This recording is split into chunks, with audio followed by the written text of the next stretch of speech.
J'étais en train de repasser ma robe bleu marine à petites fleurs blanches lorsque mon téléphone a vibré, affichant un SMS urgent de mon avocat. Appelez-moi immédiatement. En 68 ans, j'ai appris que de tels messages apportent rarement de bonnes nouvelles. Je m'appelle Hélène Dubois et, il y a 6 mois, je pensais être la belle-mère la plus chanceuse de Saint-Clément. Si vous regardez ceci, abonnez-vous et dites-moi d'où vous regardez. David Leclerc était mon avocat depuis 15 ans, depuis le décès de mon mari, Richard. Il ne me contactait jamais en dehors des heures de bureau, à moins que quelque chose de grave ne se soit produit. Hélène. Sa voix était tendue lorsque je l'ai appelée. J'ai besoin que vous vous asseyiez pour ça. Je me suis perchée sur le bord de mon lit dans le petit appartement que j'avais loué après avoir vendu ma maison. Les murs jaunes vifs que j'avais peints pour me remonter le moral me semblaient soudain criards sous la lumière de l'après-midi. Qu'est-ce qui ne va pas, David? Est-ce à propos des modifications du testament dont nous avons discuté? Non, Hélène. C'est à propos de Sophie, de la femme de votre fils. Mon estomac s'est noué d'un coup. Qu'est-ce qu'il y a avec Sophie? Elle n'est pas celle qu'elle prétend être. Les mots flottaient dans l'air comme la fumée d'un incendie. On peut sentir le danger, mais on ne voit pas encore les flammes. J'ai serré le téléphone plus fort. Que voulez-vous dire? Je veux dire que Sophie Martin n'existe pas.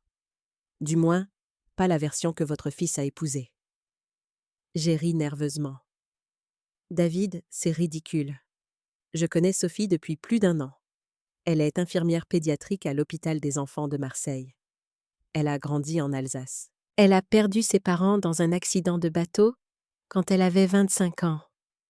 Hélène, il n'y a aucune trace d'une Sophie Martin ayant jamais travaillé à l'hôpital des enfants. La femme que votre fils a épousée utilise une fausse identité. Ma robe a glissé de mes mains sur le sol. Par ma petite fenêtre, je pouvais voir le pin où j'avais accroché une mangeoire à oiseaux, observant les cardinaux visités tout au long des mois d'hiver solitaires. Une vue si ordinaire pour une conversation si extraordinaire. C'est impossible, ai-je murmuré. J'ai bien peur que non. Mon détective privé a commencé à enquêter sur son passé pour les mises à jour de la police d'assurance que vous aviez demandées. Ce qu'il a trouvé? David a fait une pause. Hélène, vous devez vous rendre chez votre fils immédiatement. N'appelez pas avant. Ne les prévenez pas de votre arrivée. Allez-y, c'est tout. Alors que je conduisais vers la maison d'Henri, mes mains tremblant sur le volant, j'ai pensé à l'empressement avec lequel j'avais accueilli ma nouvelle belle-fille. Peut-être trop d'empressement. Quand on est veuve depuis 15 ans et que votre fils unique vit sa vie trépidante dans un autre monde de réussite professionnelle et d'obligations sociales, une belle-fille chaleureuse et attentionnée ressemble à un cadeau du ciel. Sophie semblait sincèrement apprécier ma compagnie, m'appelant maman avec une telle affection que cela faisait battre mon cœur. C'est elle qui m'avait suggéré de vendre ma maison. « Maman Dubois ?» avait-elle dit autour d'un café dans ma cuisine le printemps dernier, ses yeux noisettes écarquillés d'inquiétude. « Cet endroit devient trop grand pour que vous le gériez seul. Et honnêtement, le quartier n'est plus aussi sûr qu'avant. » J'avais vécu dans cette maison pendant 37 ans. J'y avais élevé Henri, soigné Richard pendant sa dernière maladie dans la chambre donnant sur le jardin que j'avais entretenu pendant des décennies. Mais Sophie a peint un tel tableau d'indépendance et de nouveau départ que je me suis retrouvée à hocher la tête en signe d'approbation. « Henri et moi en avons parlé, » a-t-elle poursuivi, tendant la main sur la table pour serrer la mienne. « Nous allons avoir besoin d'aide pour les frais du mariage. Je sais que c'est beaucoup demandé, mais si vous vendiez cette maison, vous pourriez nous aider à bien commencer notre vie ensemble. Et vous pourriez trouver un charmant petit appartement plus près de nous. Nous pourrions nous voir beaucoup plus souvent. » Le mariage avait coûté 45 000 €. J'avais contribué à hauteur de 35 000 € provenant de la vente de ma maison, de l'argent que j'avais prévu d'utiliser pour le reste de ma retraite. Mais voir le visage d'Henri s'illuminer alors qu'il dansait avec sa femme avait fait que chaque centime en valait la peine. C'est du moins ce que je pensais. Maintenant, en me garant dans leur allée derrière la BMW d'Henri, j'avais la nausée. La maison qu'ils avaient achetée avec le reste de mon argent semblait si parfaite sous la lumière du soir, avec sa pelouse soignée et son aménagement paysager de designer. Par la fenêtre du salon, je pouvais les voir s'affairer dans la cuisine, se préparant pour ma visite. Ils avaient l'air heureux, normaux, comme un jeune couple ravi de recevoir la mère d'Henri pour le dîner. Je suis restée assise dans ma voiture un long moment, les observant à travers cette fenêtre. Quoique le détective de David ait découvert, mon fils ne le savait pas encore. Dans quelques minutes, j'allais détruire son monde. Mais en regardant Sophie rire de quelque chose que disait Henri, rejetant en arrière ses cheveux noirs parfaitement coiffés, j'ai réalisé quelque chose qui m'a glacé le sang. Elle jouait un rôle depuis le début. Chaque conversation, chaque repas partagé, chaque moment où je m'étais sentie reconnaissante de sa présence dans nos vies. Tout cela n'avait été qu'une comédie, et non seulement j'y avais cru, mais j'avais payé pour ce privilège. Henri a ouvert la porte avec son large sourire habituel, m'enveloppant dans le genre d'étreinte qui me rappelait qu'il serait toujours mon petit garçon, même à 42 ans.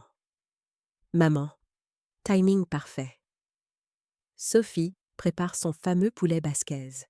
Il a reculé et j'ai remarqué quelque chose que je n'avais jamais vu auparavant. Il avait l'air fatigué. Pas seulement fatigué de fin de journée, mais épuisé jusqu'à la moelle. « Tout va bien, mon chéri ?» ai-je demandé en le suivant dans le salon. « Juste des trucs de boulot. Tu sais comment c'est dans le conseil en gestion de patrimoine. » Mais son sourire n'atteignait pas ses yeux. Sophie est sortie de la cuisine, vêtue d'un tablier à fleurs sur un jean de marque, semblant tout droit sorti d'un magazine de décoration. « Maman Dubois, je suis si contente que vous ayez pu venir. » Elle m'a serrée dans ses bras avec la même chaleur qu'elle m'avait montrée pendant des mois. Et pendant un instant, j'ai douté de tout ce que David m'avait dit. Cela ne pouvait pas être une comédie. Personne n'était aussi doué pour faire semblant. « Le dîner sera prêt dans environ 20 minutes, » a-t-elle dit. « Puis-je vous servir un verre de vin? J'ai ouvert ce chardonnay que vous aviez apporté la dernière fois. » Alors qu'elle retournait à la cuisine, j'ai remarqué autre chose que j'avais négligé auparavant. La maison était entièrement décorée selon les goûts de Sophie. Pas un seul objet ne reflétait la personnalité d'Henri, ni ses souvenirs de l'Essec, ni l'échiquier ancien que son père lui avait laissé, ni même le tableau du Grand Canyon qu'il aimait tant de notre ancienne maison. C'était comme si Henri Dubois avait été effacé de sa propre maison. Sophie a certainement des goûts très affirmés en matière de décoration, ai-je dit prudemment. Henri a jeté un coup d'œil à la pièce comme s'il la voyait pour la première fois. Ouais, elle a bon goût. Elle dit que mes vieilles affaires donnaient à l'endroit un air de garçonnière. Mais sa voix portait une note que je reconnaissais. Le même ton qu'il utilisait enfant lorsqu'il défendait des choix avec lesquels il n'était pas entièrement à l'aise. Henri, ai-je dit doucement. Pouvons-nous parler en privé 1 minute?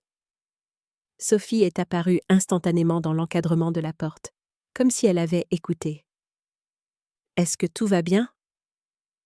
Très bien, ma chérie, ai-je dit avec un sourire qui semblait fragile comme du verre. Je voulais juste poser une question à Henri sur sa présentation au travail la semaine prochaine. Ses yeux se sont légèrement plissés. Si légèrement qu'il y a 6 mois, je ne l'aurais pas remarqué. Mais maintenant, je cherchais les failles dans sa performance et je les trouvais. En fait, a dit Henri, je devrais vérifier quelque chose dans mon bureau de toute façon. Maman, tu veux voir le nouvel ordinateur que Sophie m'a offert? En descendant le couloir, j'ai aperçu Sophie du coin de l'œil. Elle ne se dirigeait pas vers la cuisine. Elle se tenait parfaitement immobile, nous regardant partir, et l'expression sur son visage n'était pas l'inquiétude chaleureuse d'une épouse aimante. C'était du calcul. Dans le bureau d'Henri, la seule pièce qui lui ressemblait encore. J'ai fermé la porte et me suis tournée vers mon fils. « Henri, je dois te demander quelque chose, et j'ai besoin que tu répondes honnêtement. Que sais-tu vraiment du passé de Sophie ?» Henri s'est assis lourdement dans son fauteuil de bureau, et j'ai vu dans son expression quelque chose qui m'a brisé le cœur. Du soulagement, comme si quelqu'un avait enfin posé la question qu'il avait peur de se poser à lui-même. « Pourquoi ?» a-t-il dit doucement. « Qu'est-ce qui ne va pas ? Réponds-moi d'abord. Que sais-tu vraiment de son passé ?» Il est resté silencieux un long moment, fixant ses mains. Elle a grandi à Strasbourg, a perdu ses parents dans un accident de bateau à 25 ans, a payé ses études d'infirmière, a déménagé ici il y a 3 ans pour un nouveau départ. As-tu déjà vu des photos de sa famille, de sa maison d'enfance, de son école d'infirmière, de sa remise de diplôme ? Elle dit que c'est trop douloureux d'en parler. L'accident a été traumatisant, mais le doute s'insinuait dans sa voix. « Maman, qu'est-ce qui se passe ?» J'ai sorti mon téléphone et je lui ai montré la conversation par SMS avec David. Le détective de mon avocat a enquêté sur le passé de Sophie pour des papiers d'assurance. Henri, il n'y a aucune trace d'une Sophie Martin ayant jamais travaillé à l'hôpital des enfants. La couleur a quitté son visage. C'est impossible. Elle reçoit des appels de l'hôpital. Elle parle de ses patients. Quand as-tu réellement entendu ces appels ? Henri a ouvert la bouche pour répondre, puis l'a refermée. Ses yeux se sont écarquillés d'une prise de conscience qui était clairement douloureuse. Elle les prend dans l'autre pièce, dit que la confidentialité des patients exige de l'intimité. Lui as-tu déjà rendu visite au travail, rencontré ses collègues ? Elle a dit que l'hôpital a des politiques strictes concernant les visiteurs personnels dans le service de pédiatrie. Sa voix n'était plus qu'un murmure maintenant. « Maman, tu me fais peur. J'ai peur aussi, mon chéri. Mais il y a plus. » Avant que je puisse continuer, nous avons entendu la minuterie de la cuisine sonner, suivie de l'appel joyeux de Sophie. « Le dîner est prêt. » Henri m'a regardé avec des yeux qui me rappelaient le garçon de 8 ans qui était venu me voir quand les petites brutes du quartier l'avaient fait douter de lui-même. « Qu'est-ce que je fais ? » « Nous allons dîner, » ai-je dit, « et nous agissons normalement pendant que je trouve comment te dire le reste. » Mais en retournant dans le couloir, j'ai vu Sophie debout près de la cuisinière. Et quelque chose dans sa posture, trop rigide, trop alerte, m'a dit qu'elle avait entendu plus de notre conversation que nous ne le pensions. La table de la salle à manger était dressée avec la belle vaisselle, ma belle vaisselle en fait, que je leur avais offerte en cadeau de mariage. Sophie avait préparé un repas magnifique, tout était parfait jusqu'aux serviettes en tissu et aux fleurs fraîches. « Ça a l'air merveilleux, ma chérie, » ai-je dit en prenant ma place. « Je voulais que tout soit spécial, » a répondu Sophie, mais son sourire semblait forcé maintenant. Henri a été tellement stressé par le travail ces derniers temps. J'ai pensé qu'un bon dîner en famille pourrait t'aider. Pendant que nous mangions, j'observais attentivement ma belle-fille. Chaque geste, chaque expression, chaque choix de mots, cherchant la femme que le détective de David avait découverte sous la performance. Et lentement, j'ai commencé à la voir. « Oh, maman Dubois !» a dit Sophie, coupant son poulet avec une précision chirurgicale. « Comment vous installez-vous dans votre nouvel appartement ? J'espère que vous ne regrettez pas d'avoir vendu la maison. » Il y avait quelque chose dans son ton, trop désinvolte, trop pointu, qui a aiguisé mes nerfs. En fait, je me posais la question. Ai-je dit ? Cela fait presque 1 an que je l'ai vendu, et je réalise que je n'ai jamais eu une idée claire de l'endroit où tout cet argent est allé. Henri a levé les yeux de son assiette. « Que veux-tu dire? Eh bien, tu as dit que le mariage a coûté 45 000 € et que j'ai contribué à hauteur de 35 000 €, mais je vous ai donné 50 000 € au total. Qu'est-il arrivé aux 15 000 autres? Un silence pesant s'est abattu sur la table. Henri fronçait les sourcils, faisant clairement le calcul mental, tandis que la fourchette de Sophie s'arrêtait à mi-chemin de sa bouche. Il y a eu des dépenses supplémentaires, a finalement dit Sophie. La lune de miel, quelques améliorations de la maison, mes remboursements de prêts étudiants. Mes remboursements de prêts étudiants. J'ai gardé ma voix légère, conversationnelle. Je pensais que tu avais dit que tu avais travaillé pour payer tes études d'infirmière. Une autre pause. J'ai dû prendre quelques prêts pour la dernière année. Mes économies se sont épuisées. Mais Henri la fixait maintenant avec une confusion croissante. Sophie, tu n'as jamais mentionné de prêts étudiants. Quand nous avons demandé le prêt immobilier, tu as dit que tu n'avais aucune dette. J'ai vu le masque soigné glisser de son visage un instant, juste assez longtemps pour voir la lueur de panique en dessous. Puis, il était de retour en place, mais pas aussi parfaitement qu'avant. J'étais gênée par la dette, a-t-elle dit, tendant la main vers celle d'Henri. Tu réussissais si bien financièrement, et je ne voulais pas que tu aies une moins bonne opinion de moi. Mais où sont les relevés de prêt? A insisté Henri.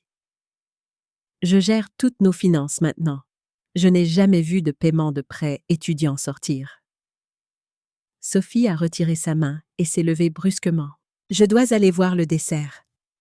Elle a disparu dans la cuisine, nous laissant Henri et moi seuls, avec le poids des questions sans réponse. Maman? A chuchoté Henri. Qu'a trouvé d'autre ton détective? J'ai sorti le dossier que David m'avait donné et je l'ai posé sur la table entre nous. Son vrai nom est Samantha Desai. Elle a 34 ans, pas 38 comme elle te l'a dit. Elle a été mariée 2 fois auparavant. Les 2 mariages se sont terminés lorsque ses maris ont découvert qu'elle vidait systématiquement leur compte en banque. Henri a regardé les documents comme s'ils étaient écrits dans une langue étrangère. Ce n'est pas possible. La femme que tu as épousée est une escroc professionnelle, Henri. Elle cible des hommes prospères, récemment célibataires. Elle les étudie, devient exactement ce dont ils ont besoin, les épouse rapidement, puis commence l'extraction financière. De la cuisine, on entendait le bruit de l'eau qui coule et des portes de placard qui s'ouvrent et se ferment, des bruits normaux de nettoyage après le dîner.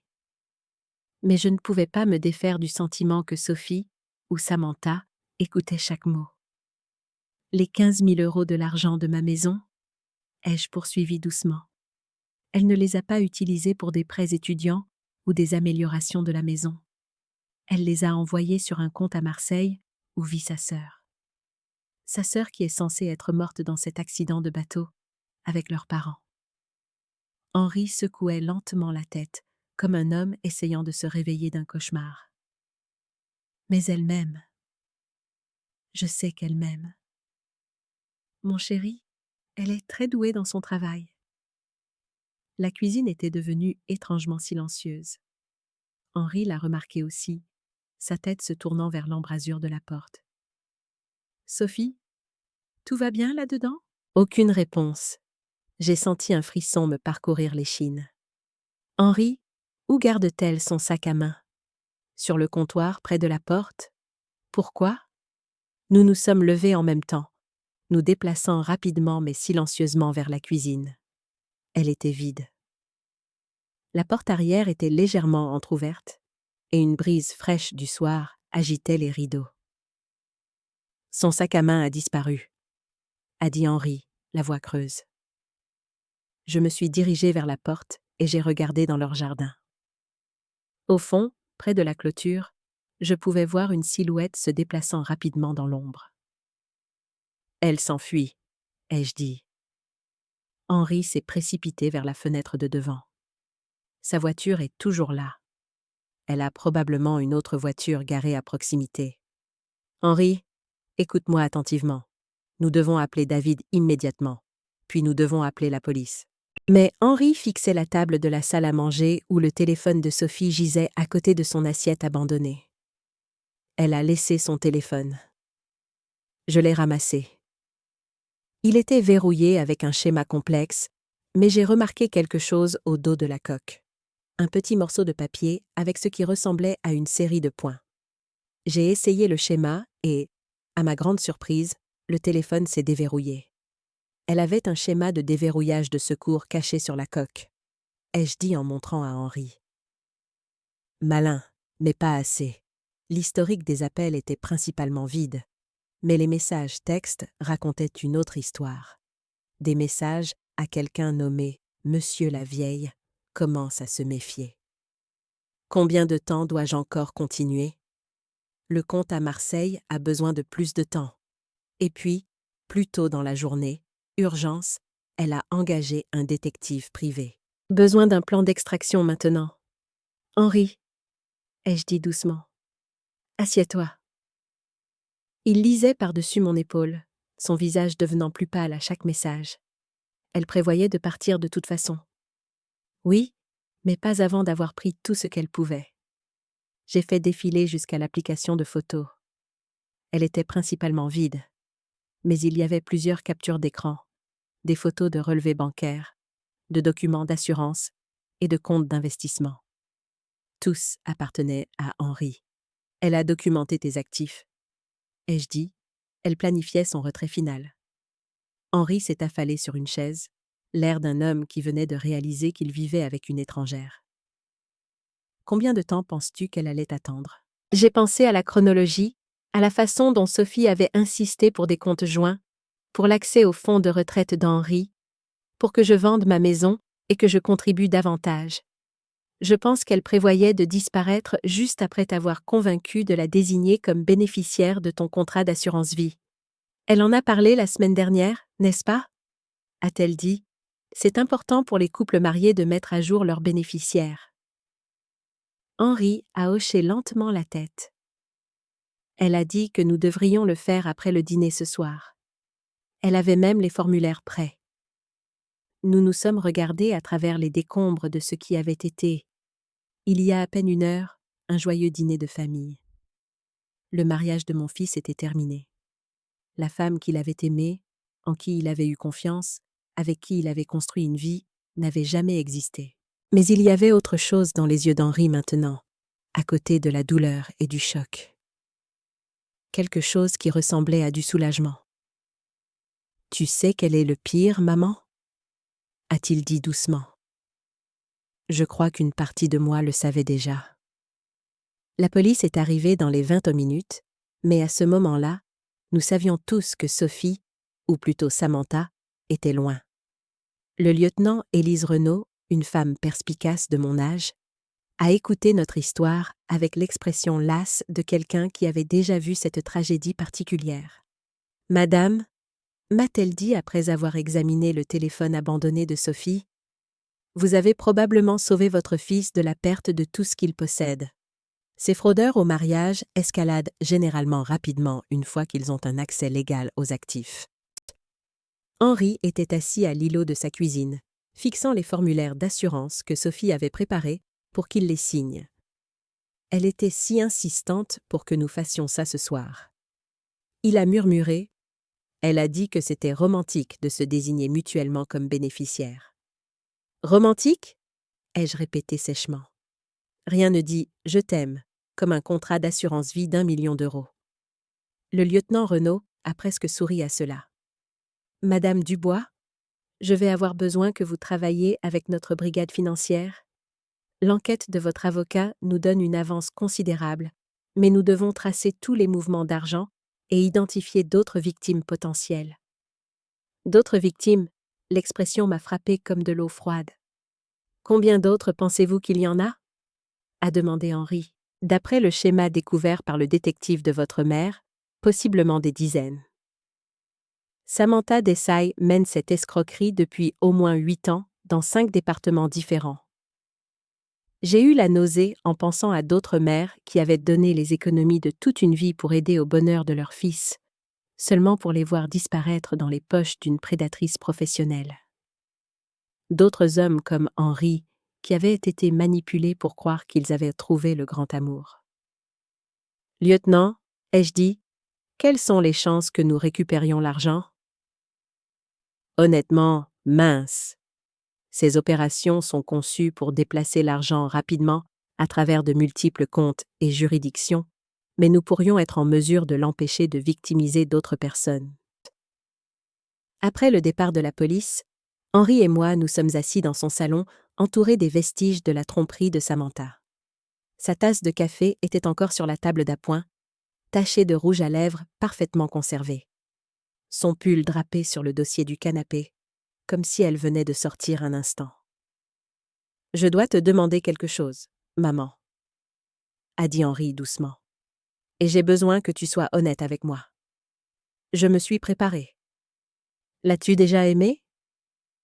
Vraiment aimé? Ou est-ce que quelque chose t'a toujours paru étrange? » J'ai réfléchi attentivement avant de répondre. La vérité était compliquée. Je voulais tellement l'aimer que j'ai ignoré mes instincts, ai-je finalement dit. Il y avait de petites choses qui me dérangeaient, mais je me disais que j'étais une belle-mère surprotectrice. La façon dont elle n'avait jamais d'histoire d'enfance, qui incluait des détails spécifiques. Comment elle esquivait toujours quand je posais des questions sur ses amis de l'école d'infirmière. Le fait qu'en tous les mois où je l'ai connue, pas une seule personne de son passé n'a jamais appelé ou rendu visite. Henri a hoché lentement la tête. Elle disait qu'elle préférait vivre dans le présent plutôt que de s'attarder sur le passé.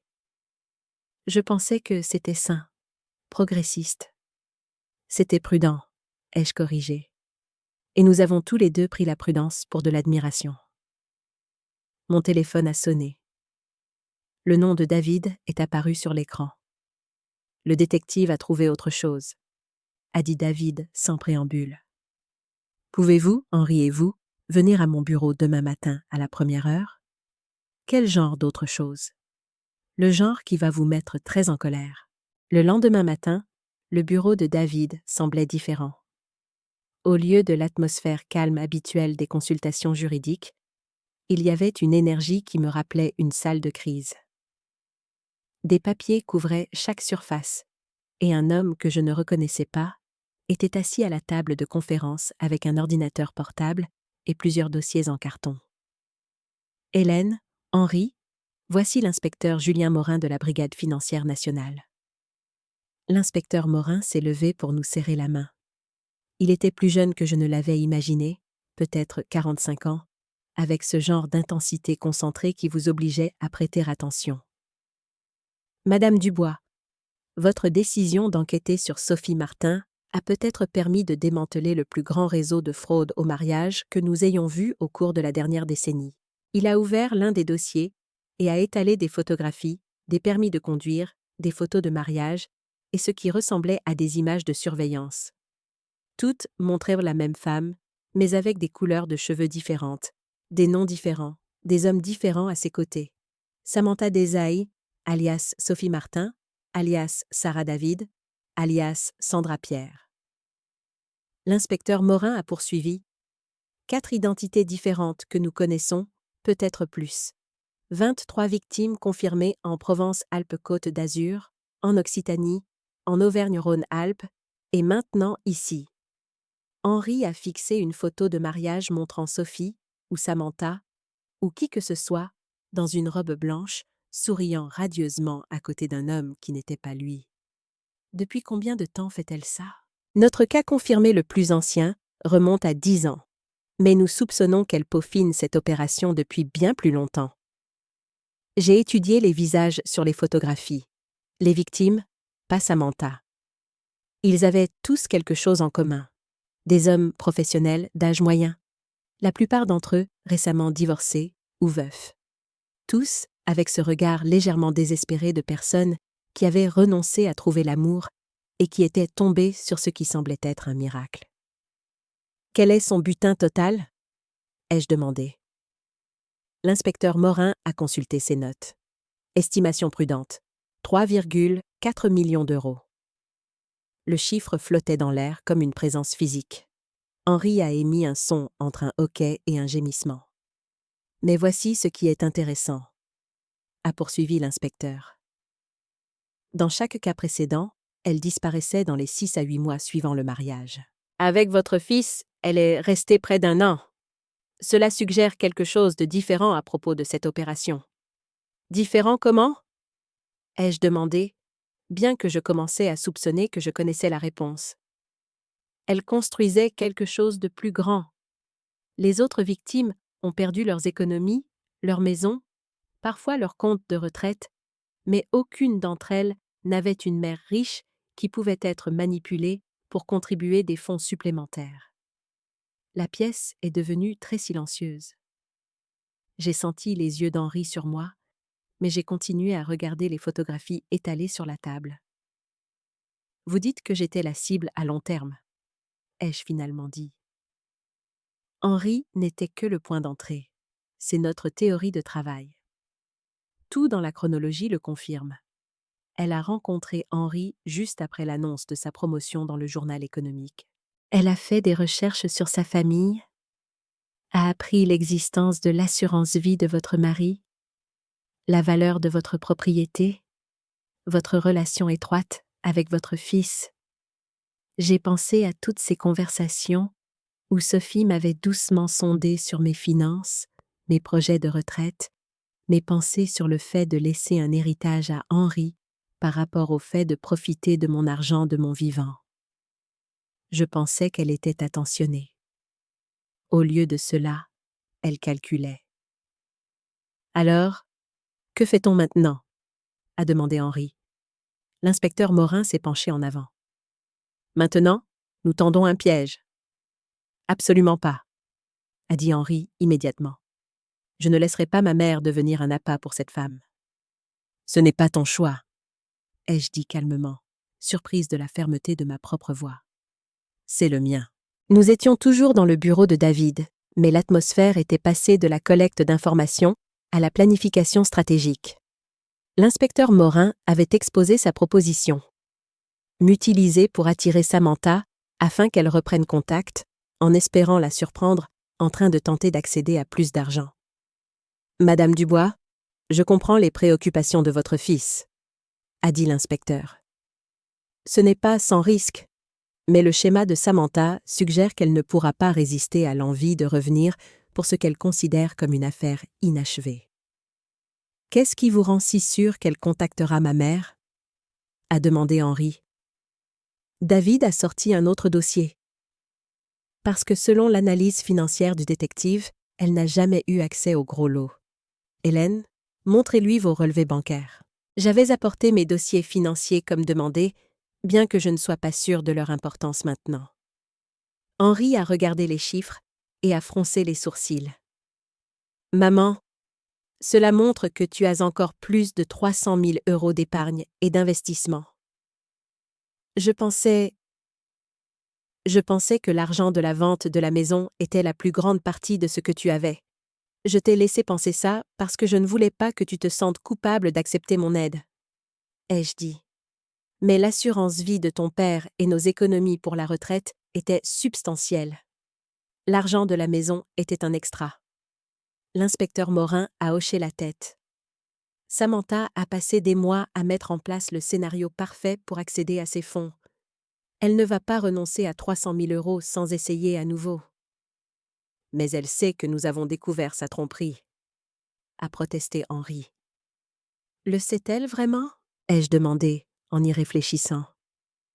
Elle s'est enfuie quand elle nous a entendus parler, mais elle ne sait pas ce que nous avons appris, ni quelles preuves nous avons trouvées. Pour ce qu'elle en sait, nous avions juste des soupçons. L'inspecteur Morin a souri. Exactement. Et c'est là que vous intervenez, Madame Dubois. Nous allons lui faire croire qu'elle a encore une chance. Le plan était d'une simplicité élégante. Je contacterai Samantha par l'intermédiaire d'un contact commun, une infirmière de l'hôpital où elle prétendait travailler, mais qui faisait en réalité partie d'un réseau que Samantha utilisait pour des références et de fausses vérifications d'emploi. J'exprimerai ma confusion et ma peine face à sa disparition soudaine, mais pas d'accusation. Vous jouerez la belle-mère inquiète qui pense que peut-être Henri a dit quelque chose pour la contrarier, a expliqué l'inspecteur Morin. Vous voulez aider à réparer leur mariage. Vous vous inquiétez pour le bonheur de votre fils.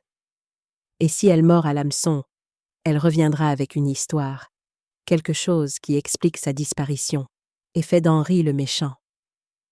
Elle prétendra probablement qu'il était abusif ou contrôlant, qu'elle avait peur pour sa sécurité, mais qu'elle l'aime toujours et veut arranger les choses. J'ai pensé à la femme qui s'était assise à la table de mon fils, qui m'avait serré dans ses bras avec une chaleur si apparente, qui m'avait appelé Maman Dubois, les larmes aux yeux, quand Henri l'avait demandée en mariage. Quelle part de cette performance allait-elle ressusciter pour mettre la main sur mon argent? Il y a autre chose, ai-je dit doucement. Quelque chose que je ne vous ai pas dit. Les 3 hommes m'ont regardé avec attente. La semaine dernière, Sophie m'a posé des questions sur ma planification successorale. Elle a dit qu'elle s'inquiétait pour la sécurité financière d'Henri si quelque chose m'arrivait. Elle voulait savoir si j'avais envisagé de prendre des dispositions pour son épouse, dans mon testament. Les yeux de l'inspecteur Morin se sont illuminés. Elle préparait la fin de partie. Je pense qu'elle prévoyait d'organiser un accident, ai-je dit, les mots me semblant étranges dans ma bouche. Pas immédiatement, mais à terme, après avoir sécurisé l'accès aux actifs d'Henri et s'être arrangée pour hériter des miens. La pièce est redevenue très silencieuse. Henri était devenu pâle. « Maman, tu ne peux pas faire ça. C'est trop dangereux. » J'ai regardé mon fils brillant et prospère, qui avait été complètement dupé par une femme qui ne le voyait que comme un tremplin vers le compte en banque de sa mère. « Mon chéri, ai-je dit, j'ai géré des situations dangereuses bien plus longtemps que tu n'es en vie. Et en ce moment, je suis la seule chance que nous ayons de l'empêcher de faire ça à la famille de quelqu'un d'autre. » 3 jours après l'arrestation de Samantha, Henri et moi nous sommes retrouvés une fois de plus dans le bureau de David Leclerc. Cette fois, l'atmosphère était différente. Au lieu de l'espace calme habituel des consultations juridiques, des papiers couvraient chaque surface, et un homme que je ne reconnaissais pas était assis à la table de conférence avec un ordinateur portable et plusieurs dossiers en carton. Hélène, Henri, voici l'inspecteur Julien Morin de la Brigade financière nationale. David nous a présentés. L'inspecteur Morin s'est levé pour nous serrer la main. Il était plus jeune que je ne l'avais imaginé, peut-être 45 ans, avec ce genre d'intensité concentrée qui exigeait l'attention. « Madame Dubois » a-t-il dit, sa voix portant à la fois autorité et respect. « Votre décision d'enquêter sur Sophie Martin a peut-être permis de démanteler le plus grand réseau de fraude au mariage que nous ayons vu au cours de la dernière décennie. » Il a ouvert l'un des dossiers et a étalé des photographies, des permis de conduire, des photos de mariage et des images de surveillance. Toutes montraient la même femme, mais avec des couleurs de cheveux différentes, des noms différents, des hommes différents à ses côtés. Samantha Desai, alias Sophie Martin, alias Sarah David, alias Sandra Pierre. L'inspecteur Morin a poursuivi. 4 identités différentes que nous connaissons, peut-être plus. 23 victimes confirmées en Provence-Alpes-Côte d'Azur, en Occitanie, en Auvergne-Rhône-Alpes et maintenant ici. Henri a fixé une photo de mariage montrant Sophie ou Samantha dans une robe blanche, souriant radieusement à côté d'un homme qui n'était pas lui. La douleur dans ses yeux me serrait le cœur. « Depuis combien de temps fait-elle ça ?» a-t-il demandé, sa voix à peine plus qu'un murmure. Notre cas confirmé le plus ancien remonte à 10 ans, mais nous soupçonnons qu'elle peaufine cette opération depuis bien plus longtemps. J'ai étudié les visages sur les photographies, pas Samantha, mais ses victimes. Ils partageaient tous quelque chose.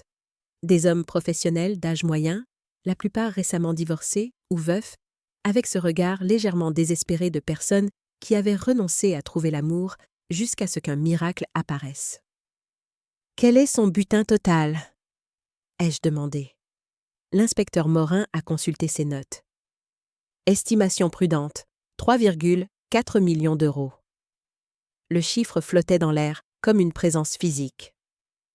Henri a émis un son entre un hoquet et un gémissement. « Mais voici ce qui est intéressant », a poursuivi l'inspecteur. Dans chaque cas précédent, elle disparaissait dans les 6 à 8 mois suivant le mariage. Avec votre fils, elle est là restée près d'1 an. Cela suggère quelque chose de différent à propos de cette opération. Différent comment ? Ai-je demandé, bien que je commençais à soupçonner la réponse. Elle construisait quelque chose de plus grand. Les autres victimes ont perdu leurs économies, leurs maisons, parfois leurs comptes de retraite, mais aucune d'entre elles n'avait une mère riche qui pouvait être manipulée pour contribuer des fonds supplémentaires. La pièce est devenue très silencieuse. J'ai senti les yeux d'Henri sur moi, mais j'ai continué à regarder les photographies étalées sur la table. Vous dites que j'étais la cible à long terme, ai-je finalement dit. Henri n'était que le point d'entrée. C'est notre théorie de travail. Tout dans la chronologie le confirme. Elle a rencontré Henri juste après l'annonce de sa promotion dans le journal économique. Elle a fait des recherches sur sa famille, a appris l'existence de l'assurance vie de votre mari, la valeur de votre propriété, votre relation étroite avec votre fils. J'ai pensé à toutes ces conversations où Sophie m'avait doucement sondé sur mes finances, mes projets de retraite, mes pensées sur le fait de laisser un héritage à Henri par rapport au fait de profiter de mon argent de mon vivant. Je pensais qu'elle était attentionnée. Au lieu de cela, elle calculait. « Alors, que fait-on maintenant » a demandé Henri. L'inspecteur Morin s'est penché en avant. « Maintenant, nous tendons un piège. »« Absolument pas » a dit Henri immédiatement. « Je ne laisserai pas ma mère devenir un appât pour cette femme. »« Ce n'est pas ton choix » ai-je dit calmement, surprise de la fermeté de ma propre voix. « C'est le mien. » L'atmosphère est passée de la collecte d'informations à la planification stratégique. L'inspecteur Morin a exposé sa proposition. Nous m'utiliserons pour attirer Samantha afin qu'elle reprenne contact, en espérant la surprendre en train de tenter d'accéder à plus d'argent. Madame Dubois, je comprends les préoccupations de votre fils, a dit l'inspecteur. Ce n'est pas sans risque, mais le schéma de Samantha suggère qu'elle ne pourra pas résister à l'envie de revenir pour ce qu'elle considère comme une affaire inachevée. Qu'est-ce qui vous rend si sûr qu'elle contactera ma mère ? A demandé Henri. David a sorti un autre dossier. Parce que selon l'analyse financière du détective, elle n'a jamais eu accès au gros lot. Hélène, montrez-lui vos relevés bancaires. J'avais apporté mes dossiers financiers comme demandé, bien que je ne sois pas sûre de leur importance maintenant. Henri a regardé les chiffres et a froncé les sourcils. Maman, cela montre que tu as encore plus de 300 000 € d'épargne et d'investissement. Je pensais que l'argent de la vente de la maison était la plus grande partie de ce que tu avais. Je t'ai laissé penser ça parce que je ne voulais pas que tu te sentes coupable d'accepter mon aide, ai-je dit. Mais l'assurance vie de ton père et nos économies pour la retraite étaient substantielles. L'argent de la maison était un extra. L'inspecteur Morin a hoché la tête. Samantha a passé des mois à mettre en place le scénario parfait pour accéder à ces fonds. Elle ne va pas renoncer à 300 000 € sans essayer à nouveau. Mais elle sait que nous avons découvert sa tromperie, a protesté Henri. Le sait-elle vraiment ? Ai-je demandé, en y réfléchissant. Elle s'est enfuie quand elle nous a entendus parler, mais elle ne sait pas ce que nous avons appris, ni quelles preuves nous avons trouvées. Pour ce qu'elle en sait, nous avions juste des soupçons. L'inspecteur Morin a souri. Exactement. Et c'est là que vous intervenez, Madame Dubois. Nous allons lui faire croire qu'elle a encore une chance. Le plan était d'une simplicité élégante. Je contacterai Samantha par l'intermédiaire d'un contact commun, une infirmière de l'hôpital où elle prétendait travailler, mais qui faisait en réalité partie d'un réseau que Samantha utilisait pour des références et de fausses vérifications d'emploi. J'exprimerai ma confusion et ma peine face à sa disparition soudaine, mais pas d'accusation. Vous jouerez la belle-mère inquiète qui pense que peut-être Henri a dit quelque chose pour la contrarier. L'inspecteur Morin a expliqué: « Vous voulez aider à réparer leur mariage. Vous vous inquiétez pour le bonheur de votre fils. Et si elle mord à l'hameçon, elle reviendra avec une histoire, quelque chose qui explique sa disparition et fait d'Henri le méchant. Elle prétendra probablement qu'il était abusif ou contrôlant, qu'elle avait peur pour sa sécurité, mais qu'elle l'aime toujours et veut arranger les choses. » J'ai pensé à la femme qui s'était assise à la table de mon fils, qui m'avait serré dans ses bras avec une chaleur si apparente, qui m'avait appelée « Maman Dubois, les larmes aux yeux » quand Henri l'avait demandée en mariage. Quelle part de cette performance allait-elle ressusciter pour mettre la main sur mon argent?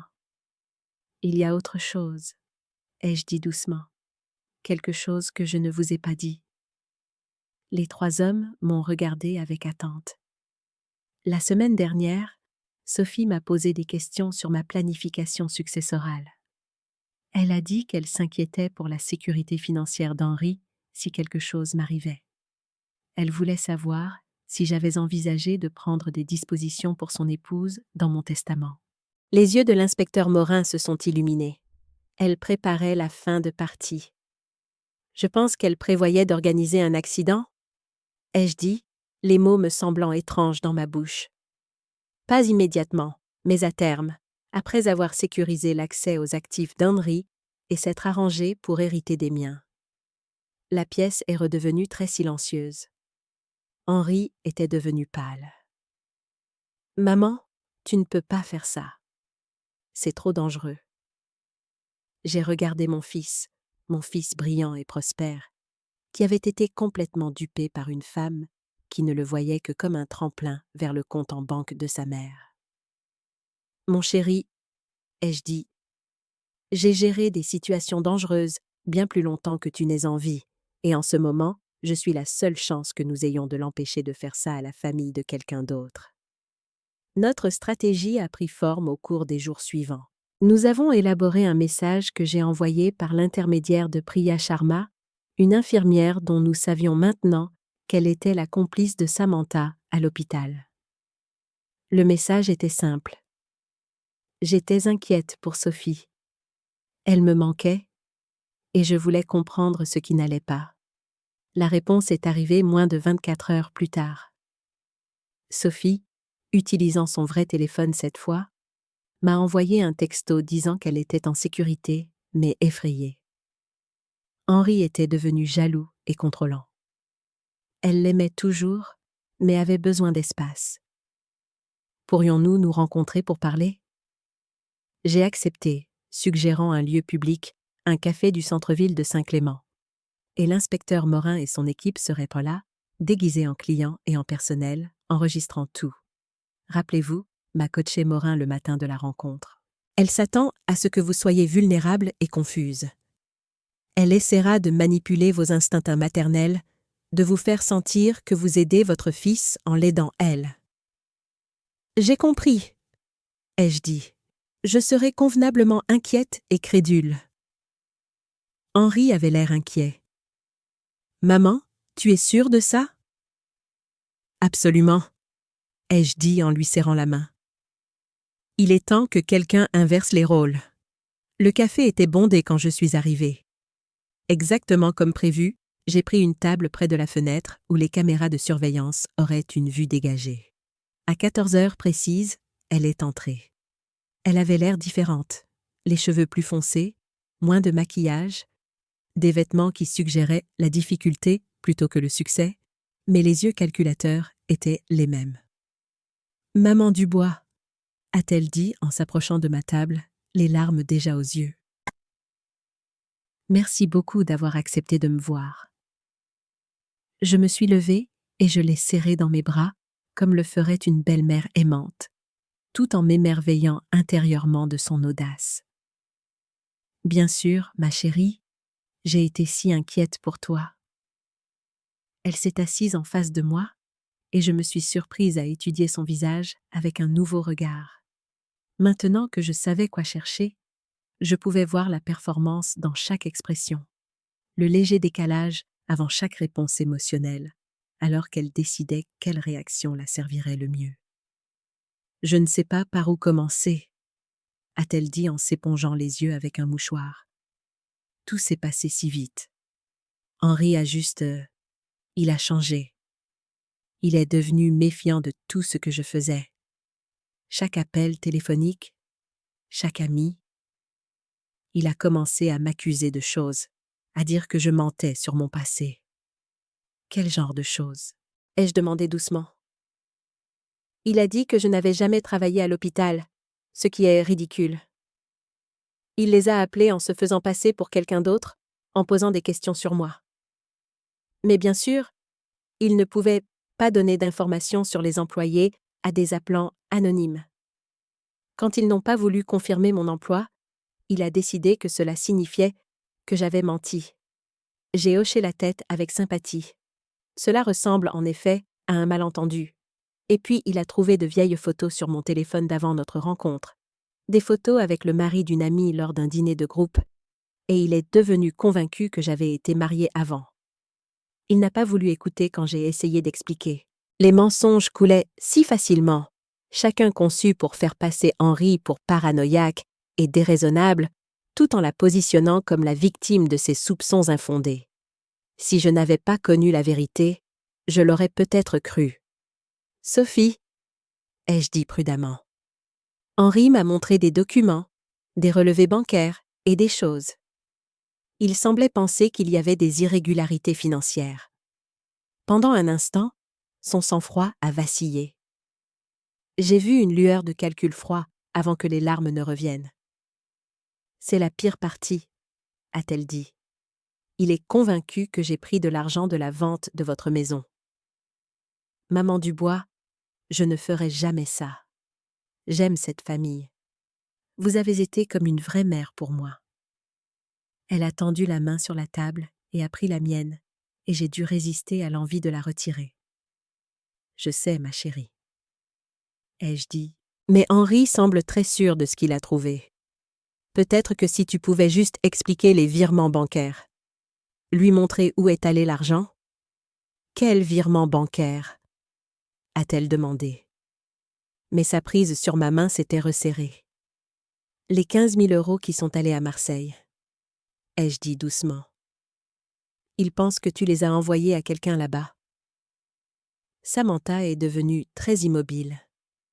Quand elle a relevé les yeux vers moi, toute prétention avait disparu de son regard. « Que savez-vous vraiment » a-t-elle demandé, sa voix complètement différente maintenant, plus dure, plus froide, sans aucune trace de la douce belle fille que j'avais cru aimer.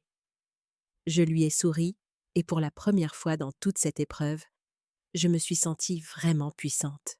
« Tout, Samantha. » J'ai dit « Nous savons tout. » La transformation était remarquable à observer.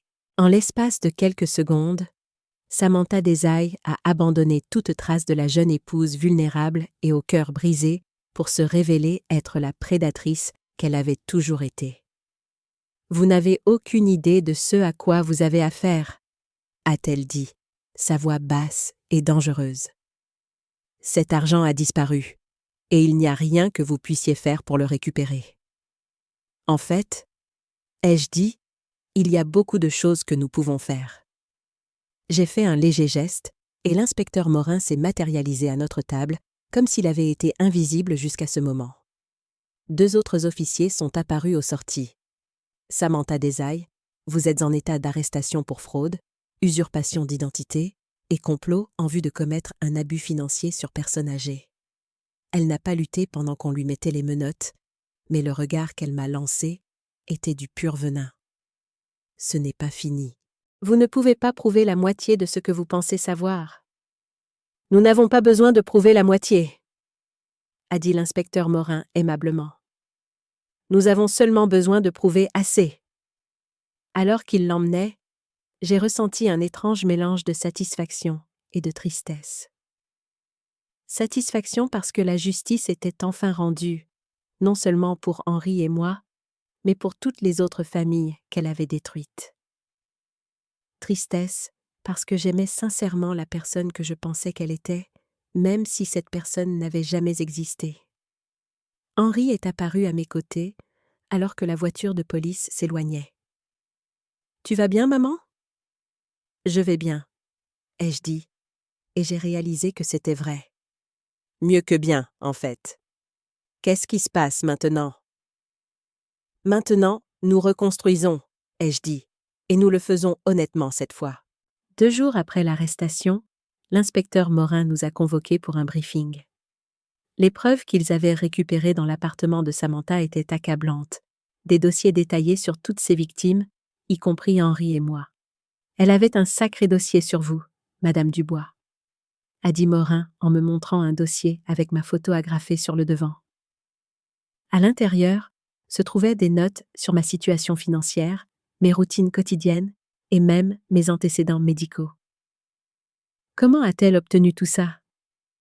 Ai-je demandé, troublé par cette violation de ma vie privée. Une partie du bureau d'Henri, une partie des registres publics, et une partie, il a hésité. De vos poubelles? Mes poubelles? C'est ce qu'on appelle fouiller les poubelles. C'est une tactique courante chez les usurpateurs d'identité et les fraudeurs. Ils passent au crible votre courrier jeté, vos factures, vos dossiers médicaux, tout ce qui peut leur donner un aperçu de votre vie et de vos finances. Je me suis sentie violée d'une manière que je n'avais pas prévue. L'idée que quelqu'un ait fouillé mes ordures, reconstituant les détails de ma vie, me donnait la chair de poule. « Il y a autre chose », a poursuivi Morin, son expression devenant plus sérieuse. Nous avons trouvé des preuves que Samantha ne travaillait pas seule. Il a sorti une autre photographie, une femme qui ressemblait remarquablement à Samantha, mais avec de subtiles différences. Même structure osseuse, mêmes yeux sombres, mais des traits plus nets, une expression plus sévère. Voici Andrea Desai, la sœur jumelle de Samantha. Sœur jumelle? Henri avait l'air stupéfait. Mais elle m'avait dit qu'elle était fille unique. C'est parce qu'Andrea joue le rôle de la sœur morte dans ses arnaques, a expliqué Morin. Quand Samantha a besoin de déplacer de l'argent, elle l'envoie à sa sœur supposément décédée à Marseille, qui le blanchit ensuite à travers leur réseau. J'ai fixé la photo, voyant la ressemblance familiale, mais aussi la même intelligence calculatrice dans les yeux d'Andrea. Donc, la sœur qui est censée être morte avec ses parents dans l'accident de bateau est bien vivante, ai-je dit, et activement impliquée dans la fraude, a confirmé Morin. De plus, nous pensons qu'Andrea est en fait le cerveau. Elle planifie les opérations, identifie les cibles et gère l'aspect financier pendant que Samantha exécute les relations. « Et les parents ?» a demandé Henri, bien vivant et vivant confortablement à Cannes. Il semble ne pas être impliqué, mais nous enquêtons. J'ai pensé à la fiction élaborée que Samantha avait créée. L'orpheline tragique qui avait surmonté l'adversité par le travail acharné et la détermination. L'histoire parfaite pour désarmer la suspicion et inspirer la sympathie. « Il y a autre chose », a dit Morin, sa voix baissant. Nous avons trouvé des preuves que Samantha faisait des recherches sur les poisons, en particulier des substances qui imitent les causes naturelles de décès chez les personnes âgées. La pièce est devenue silencieuse. La main d'Henri a trouvé la mienne sous la table et l'a serrée. Vous pensez qu'elle prévoyait de... Il n'a pas pu finir sa phrase. Nous pensons qu'elle envisageait toutes les options pour accéder aux actifs de Madame Dubois, a dit Morin prudemment. Ce qui m'amène à la raison pour laquelle je vous ai convoqué aujourd'hui. Il a sorti un autre dossier. Andrea est toujours en liberté, et d'après les communications que nous avons récupérées sur les appareils de Samantha, elle est en colère contre l'arrestation de sa sœur. Assez en colère pour chercher à se venger? Ai-je demandé. Possiblement, mais plus probablement. Elle essaiera de sauver l'opération. Vous êtes toujours une cible viable, Madame Dubois. 300 000 € est un prix important. Henri s'est penché en avant. Alors, quel est le plan? une protection policière pour ma mère. En fait, a dit Morin, nous aimerions utiliser cette situation à notre avantage. Avec votre permission, Madame Dubois, nous aimerions tendre un piège à Andrea. En m'utilisant à nouveau comme appât, ai-je dit. Si vous êtes d'accord, nous pensons qu'Andrea tentera de prendre contact, peut-être en se faisant passer pour quelqu'un d'autre. Si nous pouvons la surprendre en flagrant délit, nous pouvons démanteler toute leur opération. Henri a commencé à protester, mais j'ai levé la main pour l'arrêter. Qu'est-ce que je devrais faire? Menez votre vie normale, mais avec notre équipe qui vous surveille. Faites savoir que vous prévoyez de liquider certains investissements. Peut-être que vous achetez une nouvelle maison ou que vous faites un achat important, quelque chose qui inciterait Andrea à agir. J'ai considéré la proposition. L'idée d'être à nouveau ciblée était troublante. Mais la possibilité d'empêcher ces femmes de faire du mal à d'autres familles était convaincante. Je le ferai, ai-je dit, mais à une condition. Dites-la, a répondu Morin. Je veux être impliqué dans la planification. Je ne suis pas seulement une participante passive cette fois. Si je dois être l'appât, je veux aider à concevoir le piège. Morin a souri. Madame Dubois, j'espérais que vous diriez ça. Au cours de la semaine suivante, nous avons développé notre stratégie. Je commencerai à visiter des banques et des sociétés d'investissement, en me renseignant sur la liquidation de mes comptes. Je mentionnerai à l'infirmière du cabinet de mon médecin que nous savions maintenant faire partie du réseau Desai, que je prévoyais d'acheter un appartement dans une résidence pour seniors en Floride. L'histoire serait qu'Henri et moi nous étions disputés à propos de la disparition de Sophie et que je partais pour prendre un nouveau départ. La clé, a expliqué Morin lors de notre dernière réunion de planification, est de faire croire à Andrea que vous êtes vulnérable et isolé. C'est à ce moment-là qu'elle agira. Et vous pensez qu'elle m'approchera directement? Ai-je demandé. Non, a dit Morin. Elle est trop prudente pour ça. Elle enverra quelqu'un d'autre d'abord ou créera une nouvelle identité. Mais finalement, elle devra s'approcher de vous elle-même. Et quand elle le fera, ai-je dit, nous serons prêts. En quittant le commissariat ce jour-là, j'ai ressenti un étrange sentiment de détermination. Pendant des années après la mort de Richard, je m'étais sentie de plus en plus invisible. La veuve, la retraitée, la mère vieillissante dont la seule valeur semblait être de soutenir la vie de son fils. Maintenant, ironiquement, j'étais de nouveau visible. Non seulement pour mon fils, qui me voyait avec un nouveau regard, mais pour moi-même. J'étais peut-être une femme de 68 ans qui avait été dupée par une escroc, mais j'étais aussi quelqu'un qui pouvait aider à traduire cet escroc en justice. 3 jours après le début de notre opération, j'ai eu ma première rencontre avec un membre du réseau d'Andrea. J'étais au supermarché quand une femme m'a approchée dans le rayon des fruits et légumes. « Excusez-moi » a-t-elle dit avec un sourire amical. « N'êtes-vous pas Hélène Dubois, la mère d'Henri » Elle avait la quarantaine, était élégamment vêtue, avec des cheveux blonds courts et un visage ouvert et digne de confiance. « Oui, » ai-je dit prudemment. « Est-ce que je vous connais ?»« Je suis Rachel David. J'ai travaillé avec Sophie à l'hôpital. » Elle a tendu la main. « Je vous ai reconnu grâce à la photo que Sophie nous a montrée. Elle parlait toujours si bien de vous. » Mon cœur s'est emballé, mais j'ai gardé une expression neutre. Selon nos renseignements, personne du nom de Rachel David n'avait travaillé à l'hôpital des enfants. « C'est gentil de votre part de le dire, » ai-je répondu en lui serrant la main. « C'est une période difficile. » « J'ai entendu, » a-t-elle dit en baissant la voix avec sympathie. Personne à l'hôpital ne peut croire ce qui s'est passé. Sophie était si dévouée à Henri. J'ai hoché la tête, jouant le jeu. C'est difficile de comprendre tout ça. « Écoutez, » a dit Rachel, « je ne veux pas m'immiscer, mais quelques-uns d'entre nous de l'hôpital allons dîner vendredi soir. Voudriez-vous vous joindre à nous? Je sais que Sophie voudrait que nous prenions soin de vous. Et voilà, le premier coup.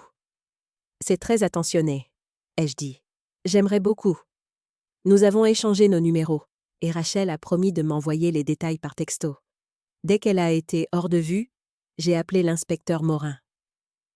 Ça a commencé, ai-je dit. Et vous aviez raison. Ils utilisent la connexion de l'hôpital. Excellent, a répondu Morin. Nous allons vérifier les antécédents de Rachel David, bien que je sois certain que c'est une fausse identité. Gardez le rendez-vous pour le dîner. Nous aurons des agents sur place. Vendredi soir, je me suis retrouvée à Mariosa, un restaurant chic à la périphérie de Saint-Clément. Rachel m'avait envoyé un texto pour me dire qu'elle avait réservé un salon privé pour notre groupe. Je portais un micro, avec l'inspecteur Morin et son équipe qui surveillait depuis une camionnette sur le parking et 2 agents infiltrés assis dans la salle principale. Je suis arrivée pile à l'heure pour trouver Rachel qui attendait seule. Les autres sont en retard, a-t-elle expliqué. Des urgences à l'hôpital. Vous savez ce que c'est? Mais ils seront bientôt là. Je me suis assise, notant qu'elle m'avait positionné dos à la porte, une tactique classique pour m'empêcher de voir qui pourrait entrer. Alors, a commencé Rachel en me servant un verre de vin. Sophie m'a dit que vous pensiez déménager en Floride. Je l'envisage. J'ai dit, il n'y a plus grand-chose qui me retient ici maintenant. Et Henri? J'ai soupiré de façon dramatique. Henri et moi ne nous parlons pas beaucoup ces jours-ci. Il me reproche le départ de Sophie. Rachel s'est penchée en avant, les yeux écarquillés. C'est terrible. Pourquoi vous en voudrait-il? Il pense que je lui ai dit quelque chose, que je l'ai fait se sentir mal accueilli d'une manière ou d'une autre. La vérité, c'est que je n'ai aucune idée de pourquoi elle est partie. Un jour elle était là, le lendemain elle avait disparu. C'est si étrange, a dit Rachel en secouant la tête. Sophie n'a jamais mentionné de problèmes avec vous. Bien au contraire. La conversation s'est poursuivie sur ce ton pendant encore 15 minutes, avec Rachel extrayant habilement des informations sur ma relation avec Henri, ma situation financière et mes projets d'avenir. Je lui ai raconté l'histoire que nous avions construite, me faisant paraître seule, riche et éloignée de mon fils. La cible parfaite. Et juste au moment où Rachel me posait des questions sur mon calendrier de vente de mes investissements, la porte du salon privé s'est ouverte. Je ne me suis pas retournée immédiatement, jouant mon rôle de victime sans méfiance. « Rachel, désolée d'être en retard », a dit une voix féminine derrière moi. « Pas de problème », a répondu Rachel en se levant. « Hélène, je voudrais vous présenter notre directrice d'hôpital, Mélissa Girard. » Je me suis retournée et me suis retrouvée face à Andrea Desailles. Elle ressemblait tellement à Samantha que pendant un instant, j'ai été désorientée. Mêmes yeux sombres, même traits élégants, mais son énergie était différente. Là où Samantha projetait chaleur et vulnérabilité, Andrea rayonnait de compétences froides. « C'est un plaisir de vous rencontrer, Madame Dubois », a-t-elle dit en tendant la main. Sophie parlait souvent de vous. J'ai serré sa main, sentant la poignée ferme et confiante.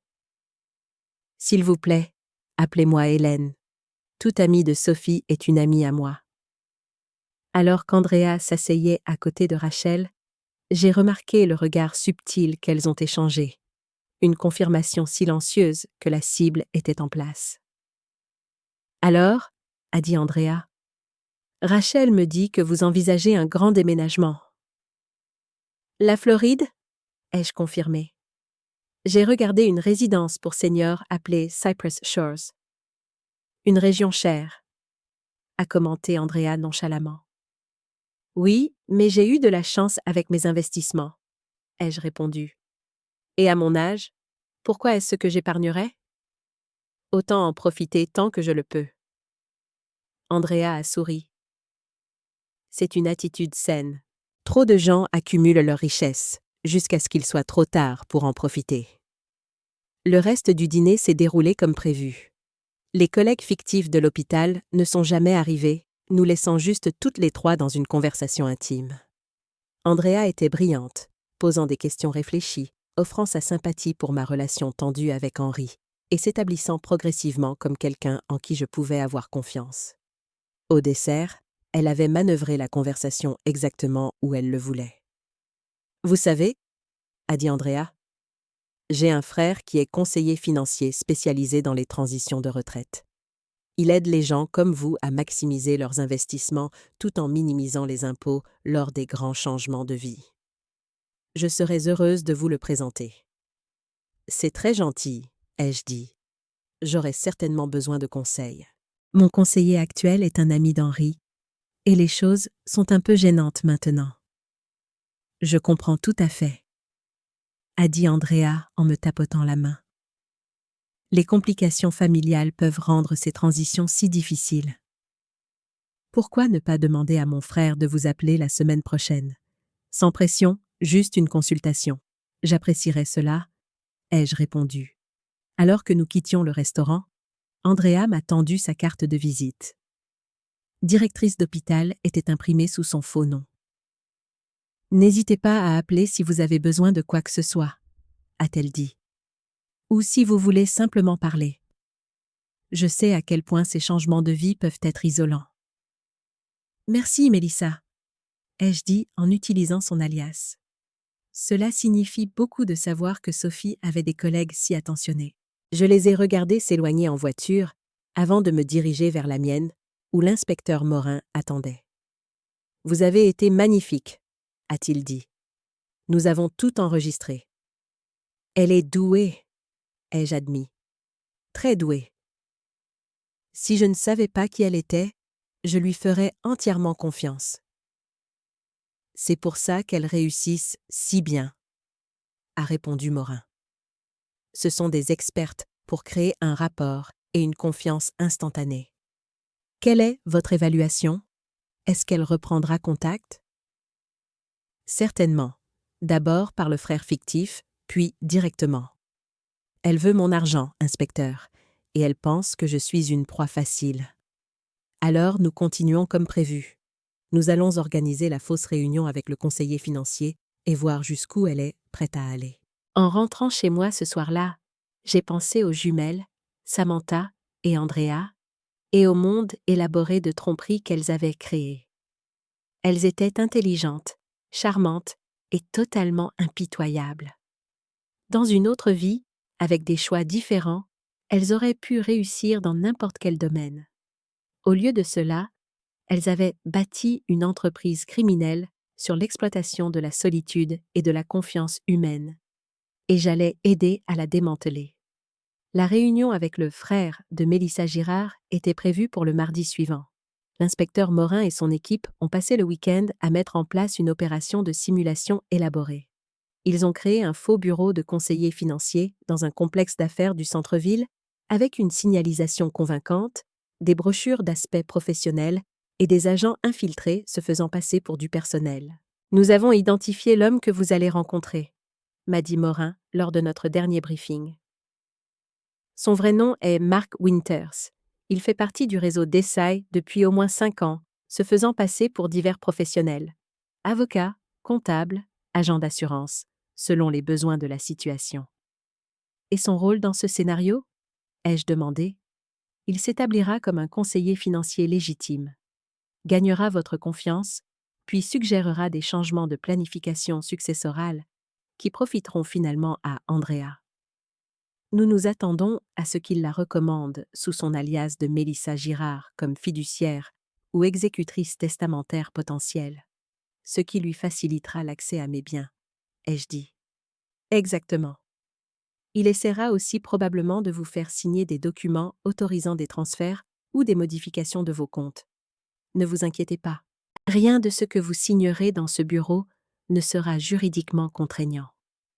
Nous nous en sommes assurés. Henri était assis à côté de moi, le visage crispé d'inquiétude.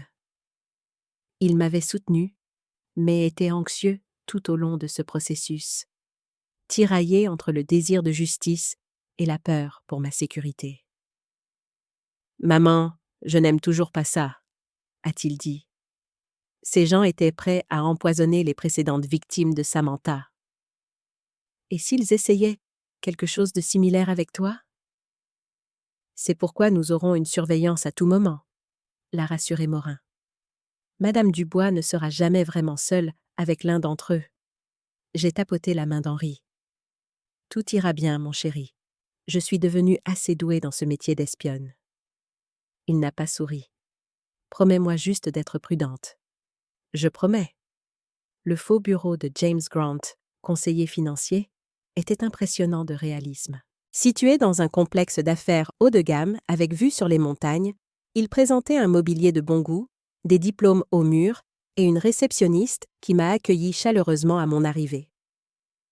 Madame Dubois, bienvenue. Monsieur Grant vous attend.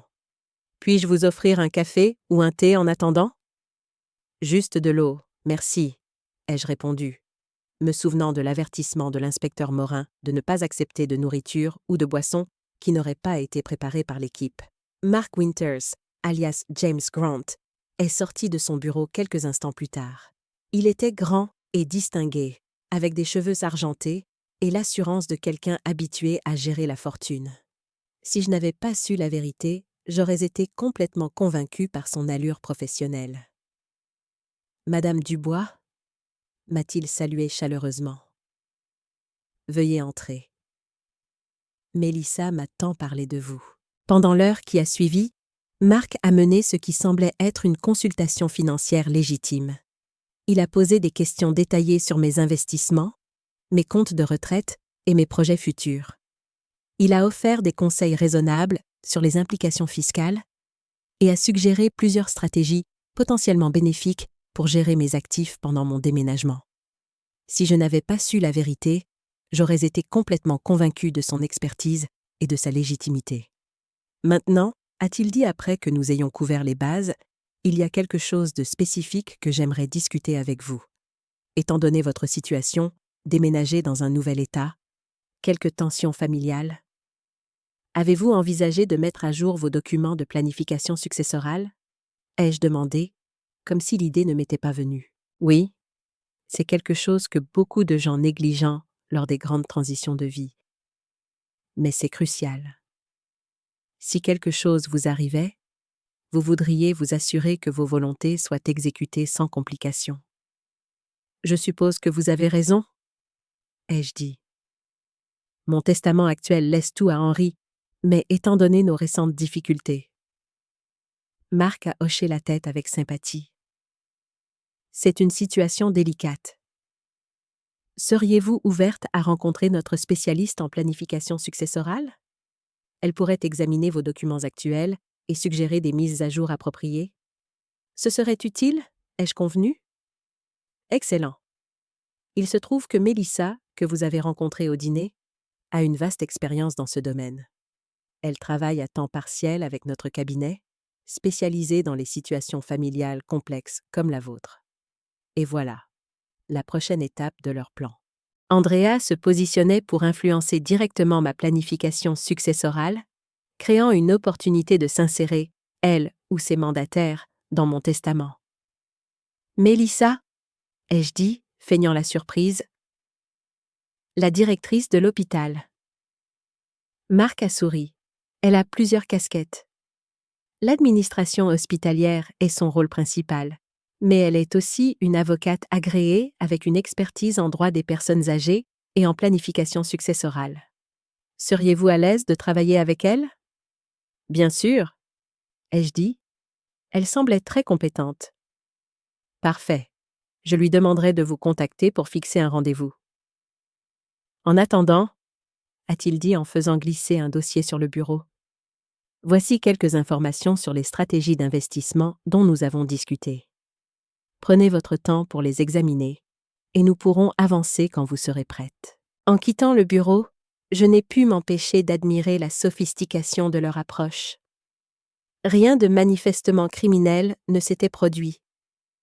Aucune pression n'avait été exercée. Ils construisaient une relation, établissaient la confiance et créaient de multiples voies apparemment légitimes vers mes actifs. 2 jours plus tard, Mélissa Girard m'a appelé pour fixer notre réunion de planification successorale. Elle a suggéré que nous nous rencontrions dans mon appartement plutôt qu'à son bureau. La planification successorale est une affaire si personnelle, a-t-elle dit.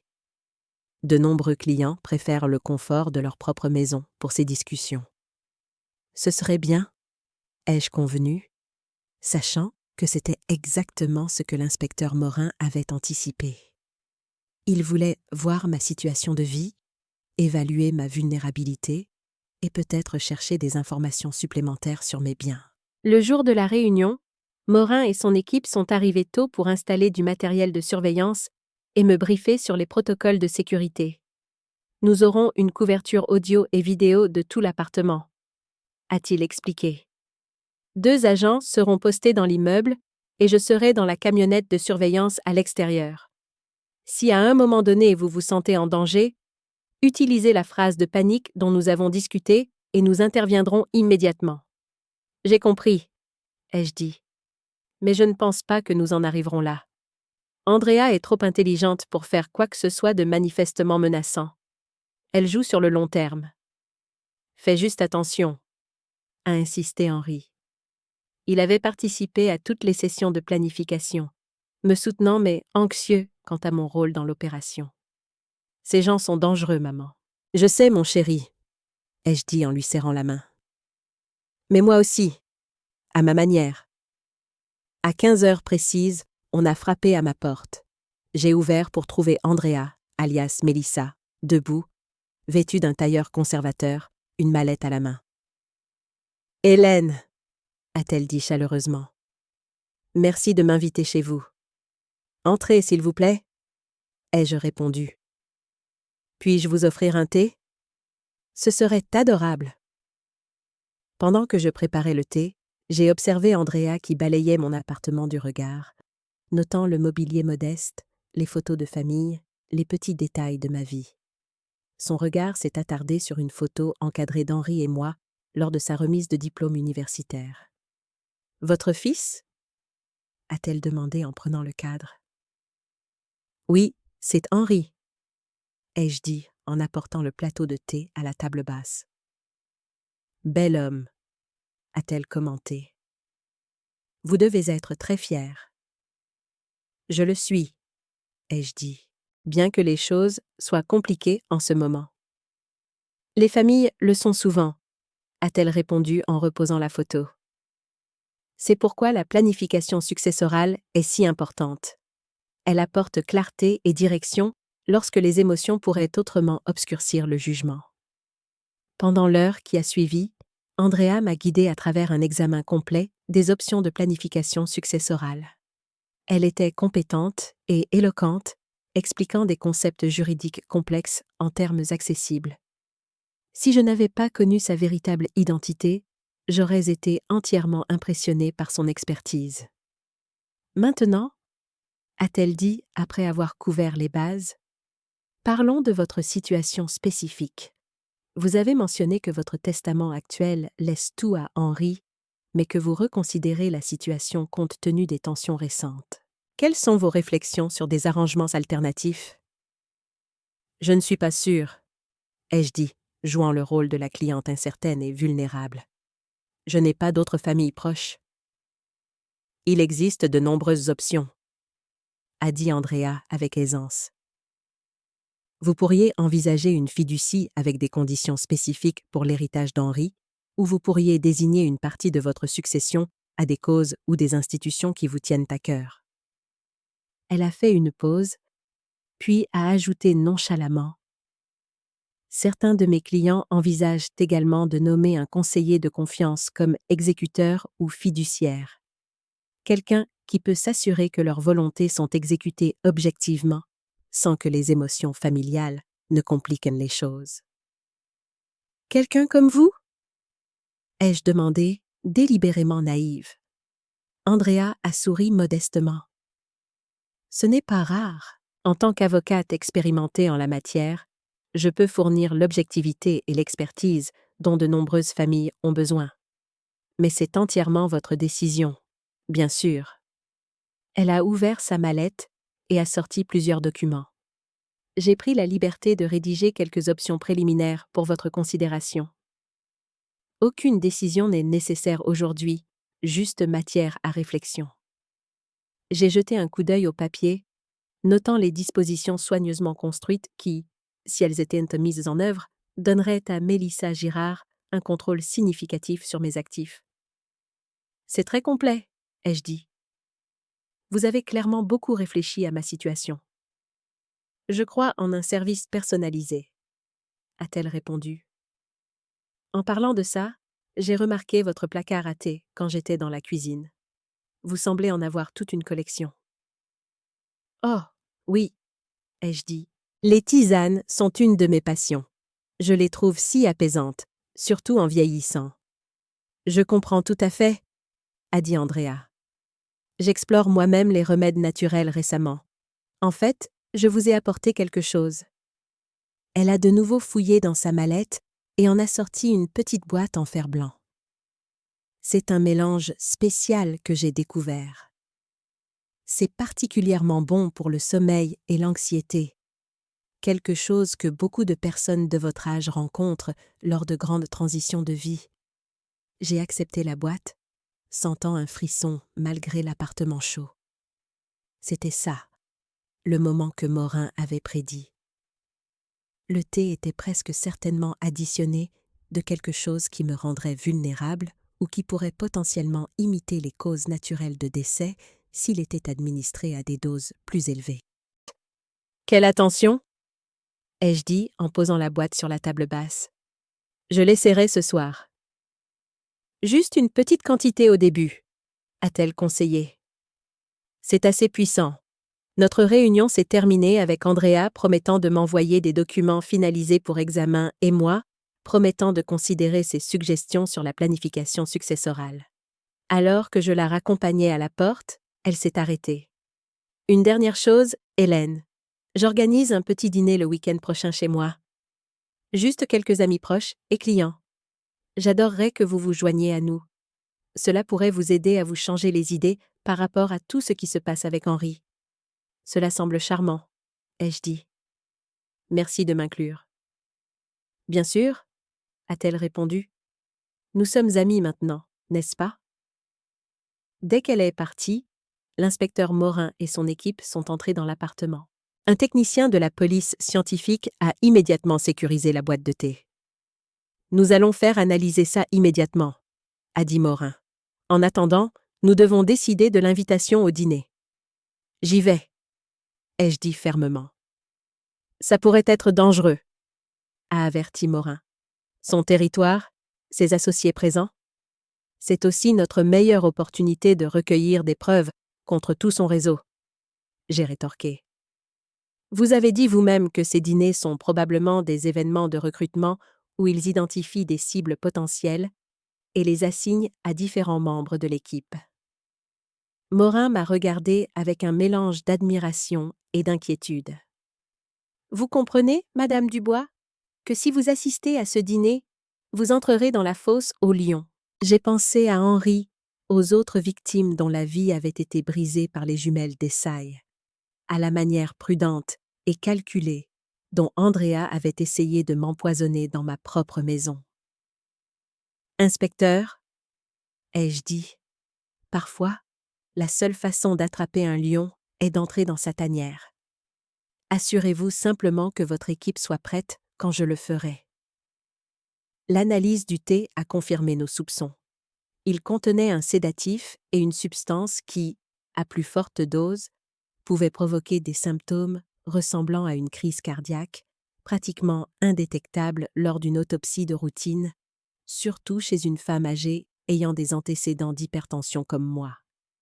Elle intensifie plus vite que nous ne l'avions prévu, a dit Morin lors de notre prochain briefing.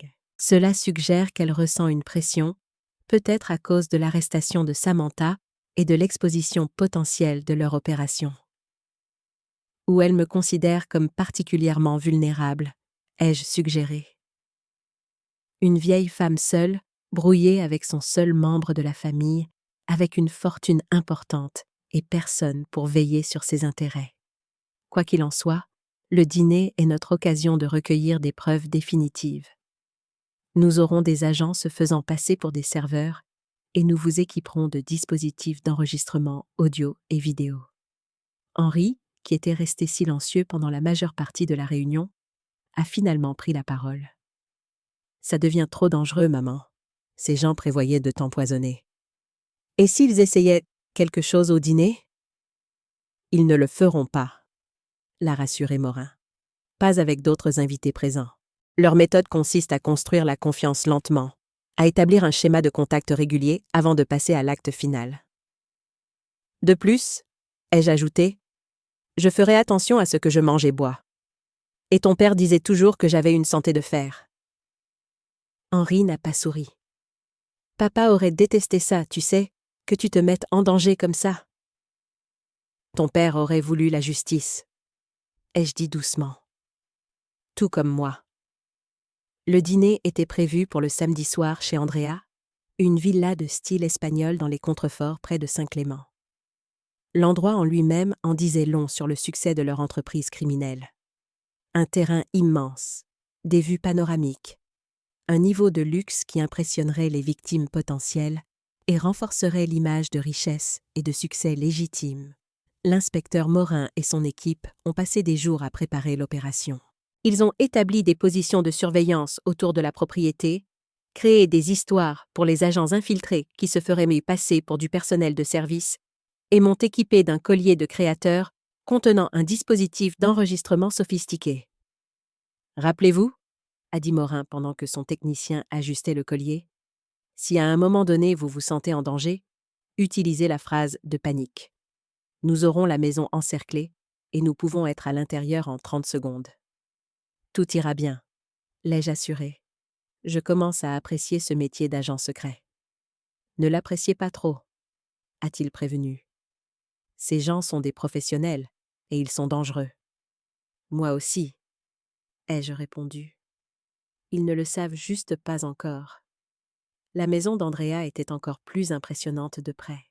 En franchissant les portes de sécurité, j'ai pu voir la villa perchée sur une colline, ses murs empisés brillants d'or sous la lumière du soir. Un voiturier a pris ma voiture et j'ai suivi le chemin jusqu'à la porte d'entrée où Andrea m'a accueilli avec une étreinte chaleureuse.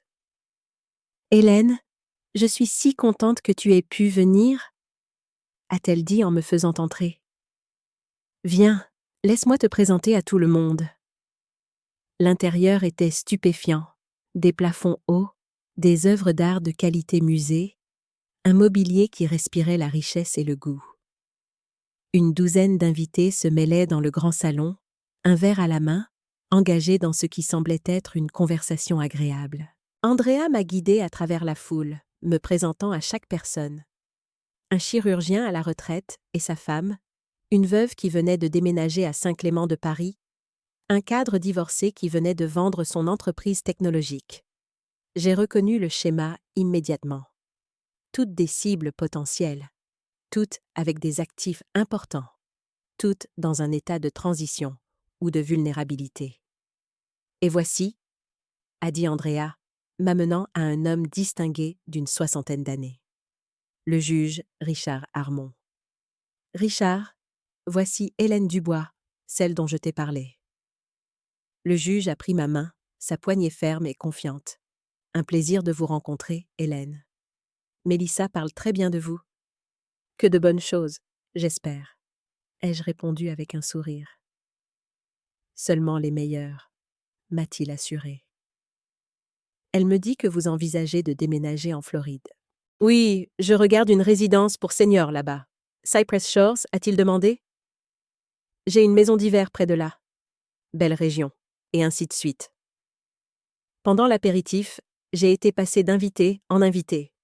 Chaque conversation semblait décontractée mais sondait subtilement ma situation financière, ma relation avec mon fils, mes projets d'avenir. J'ai joué mon rôle, partageant juste assez de vulnérabilité pour être crédible, juste assez d'informations financières pour être alléchante. Le dîner a été servi dans une salle à manger formelle avec vue sur les montagnes. J'étais assise entre le juge et Mark Winters, alias James Grant, qui m'a saluée comme une vieille amie. Hélène, merveilleux de vous revoir. Avez-vous eu l'occasion d'examiner les documents que je vous ai envoyés? Je les ai parcourus, ai-je dit. Il y a beaucoup à considérer. Pas de précipitation, m'a-t-il assuré. Ces décisions ne doivent pas être prises à la hâte. Le repas était exquis. Plusieurs plats gastronomiques accompagnés de vin cher. J'ai pris soin de ne manger que ce que tout le monde mangeait et de siroter à peine mon vin, consciente des avertissements de l'inspecteur Morin. Au fur et à mesure que la soirée avançait, j'ai remarqué un schéma dans la disposition des sièges et les conversations. Chaque invité vulnérable, la veuve, le cadre divorcé, moi-même, était positionné entre deux membres du réseau d'Essailles. Nous étions évalués, nos faiblesses identifiées, notre valeur potentielle calculée. Après le dîner, Andrea nous a invités sur la terrasse pour le café et le dessert. La nuit était claire, la vue spectaculaire, avec les lumières de Saint-Clément scintillant au loin. Elle a habilement divisé le groupe, me guidant, ainsi que le juge, vers un coin isolé. Richard m'a beaucoup aidé à comprendre le système juridique ici. Elle a dit « J'ai pensé que vous pourriez avoir des conversations intéressantes sur la planification successorale. Mélissa a mentionné que vous êtes préoccupé par vos arrangements actuels ?» a dit le juge une fois qu'Andrea s'est éloigné. Les tensions familiales peuvent rendre ces questions particulièrement complexes. Oui, ai-je convenu, mon fils et moi sommes en désaccord en ce moment. Cela m'a fait reconsidérer certaines choses. Je comprends tout à fait. Ma fille et moi avons traversé une situation similaire après le décès de ma femme. Ce sont des eaux difficiles à naviguer seul. Il a parlé avec une telle empathie sincère que pendant un instant, je me suis demandé s'il faisait vraiment partie du complot. Pourrait-il être un participant innocent? Une autre victime potentielle? Mais il a ensuite continué. Mélissa a été d'une aide inestimable pour restructurer ma succession. Elle a une capacité remarquable à anticiper les problèmes et à créer des solutions. Elle semble très capable, ai-je dit prudemment. Plus que capable, a-t-il dit en baissant la voix. Entre nous, je l'ai nommée mon exécutrice testamentaire. Ma fille était furieuse, bien sûr, mais Mélissa s'assurera que mes volontés soient respectées sans complications émotionnelles. Et voilà, la confirmation que le juge était soit complice, soit une autre victime plus avancée dans le processus que je ne prétendais l'être. C'est une idée intéressante, ai-je dit. Je me demandais si je devais envisager quelque chose de similaire. Je le recommanderais vivement. En fait, a-t-il dit en fouillant dans la poche de sa veste, j'ai apporté quelque chose pour vous. Mélissa a mentionné que cela pourrait vous intéresser. Il m'a tendu une carte de visite. Harold Wilson, avocat, meilleur avocat en planification successorale du Sud-Ouest. Il travaille en étroite collaboration avec Mélissa sur des situations complexes comme la vôtre. J'ai accepté la carte, notant que le nom était probablement un autre alias, un autre membre du réseau. Merci, ai-je dit. Je l'appellerai. Faites-le, a dit le juge en me tapotant la main. Plus tôt ces questions seront réglées, mieux ce sera. À notre âge, on ne sait jamais ce que demain nous réserve. La menace à peine voilée ne m'a pas échappé. Alors que la soirée touchait à sa fin, Andrea m'a retrouvée. J'espère que vous vous êtes bien amusée, Hélène. Beaucoup, l'ai-je assuré. Vous avez une belle maison et des amis fascinants. J'en suis ravie. J'espérais que nous aurions l'occasion de discuter en privé avant votre départ. Cela vous dérangerait-il de rester un peu après le départ des autres? Mon pouls s'est accéléré. C'était ça, l'occasion que nous attendions. Bien sûr, ai-je dit. J'aimerais beaucoup. J'ai observé Andrea gérer avec aisance les départs de ses autres invités, faisant en sorte que chacun se sente spécial et apprécié. Le juge m'a lancé un regard significatif en partant. Un rappel silencieux d'appeler l'avocat dont j'avais glissé la carte dans mon sac à main. Finalement, il ne restait plus qu'Andrea et moi. Elle m'a conduite dans un salon plus petit et plus intime, et nous a versé à chacune un cognac d'une carafe en cristal. Je ne bois pas habituellement, ai-je dit en acceptant le verre mais sans boire. Les occasions spéciales appellent des gâteries spéciales, a-t-elle répondu. Et je considère cela comme une occasion spéciale, le début de ce que j'espère être une amitié précieuse. Elle s'est assise en face de moi, m'étudiant avec ses yeux calculateurs, si semblables à ceux de sa sœur. Hélène, je vais être directe avec vous. Je crois que je peux vous aider à sécuriser votre avenir d'une manière qui protège vos actifs et garantit le respect de vos volontés. Cela semble merveilleux, ai-je dit. Mais je ne suis pas sûre de ce que vous voulez dire exactement. Je veux dire que j'ai observé votre situation de près. Vous êtes une femme de moyens avec un fils dont vous êtes éloignée et qui n'a peut-être pas vos meilleurs intérêts à cœur. Vous envisagez un changement de vie important, déménager dans un nouvel État où vous n'aurez aucun système de soutien établi. Elle s'est penchée en avant. Ce sont des circonstances vulnérables, surtout pour quelqu'un de votre âge. Je suppose que oui, ai-je admis. J'aimerais vous proposer un arrangement, a-t-elle poursuivi. Une relation professionnelle qui vous apporterait protection et tranquillité d'esprit. Quel genre d'arrangement? Je serai votre représentante financière et juridique. Je gérerai vos actifs, superviserai votre déménagement et veillerai à ce que votre planification successorale reflète vos véritables souhaits. C'est très généreux, ai-je dit. Mais pourquoi feriez-vous cela pour moi? Nous venons à peine de nous rencontrer. Andrea a souri, une expression calculée qui n'a jamais atteint ses yeux. Disons simplement que j'ai un intérêt particulier à aider les femmes comme vous, des femmes qui ont été sous-évaluées par leur famille. Et qu'attendriez-vous en retour? Des frais de gestion standards, bien sûr. Et peut-être, a-t-elle fait une pause, peut-être pourriez-vous envisager de m'inclure dans votre planification successorale. Pas comme bénéficiaire principale, naturellement, mais comme fiduciaire ou exécutrice, quelqu'un qui veillerait à ce que vos volontés soient exécutées après votre départ. J'ai hoché lentement la tête, comme si je considérais l'idée.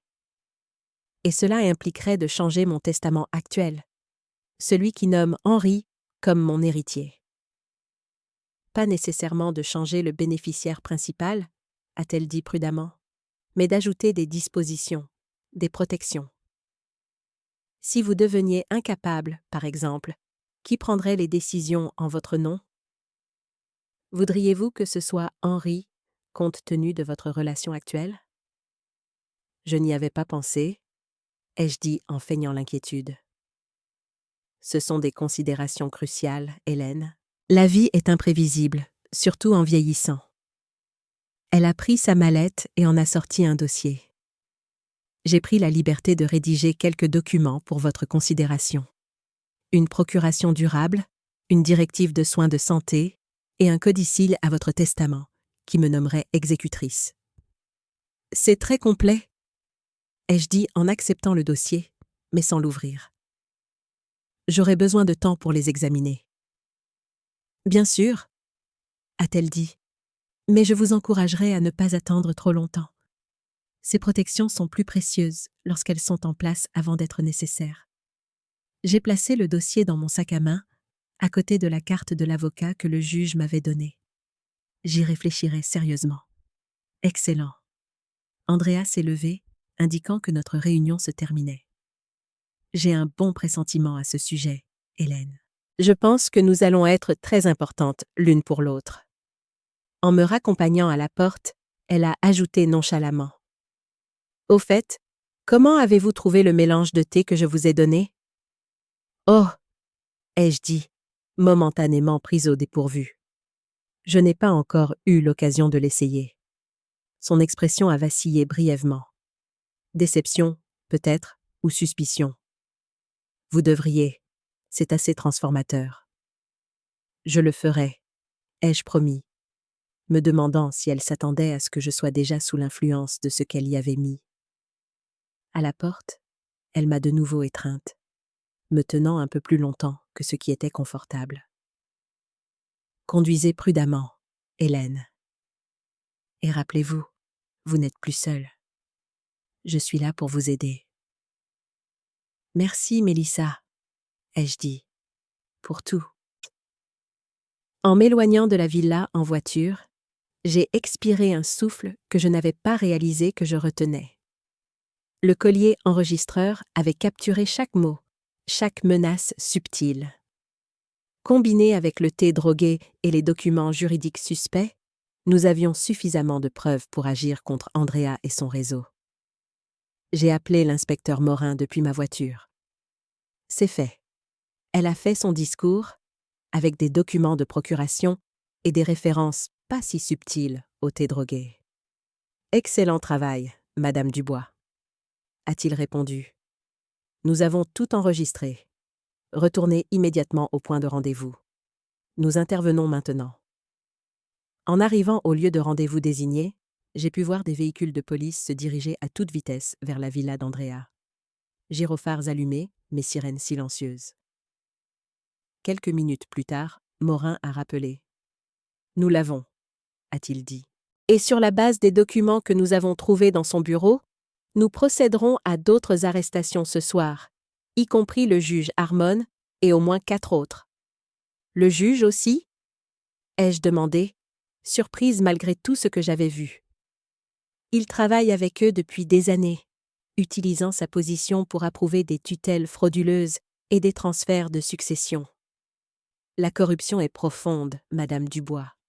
J'ai pensé à toutes les victimes qui avaient fait confiance à ces gens, qui avaient été manipulées, exploitées et, dans certains cas, peut-être assassinées. Que se passe-t-il maintenant ? Ai-je demandé. Maintenant, nous constituons notre dossier.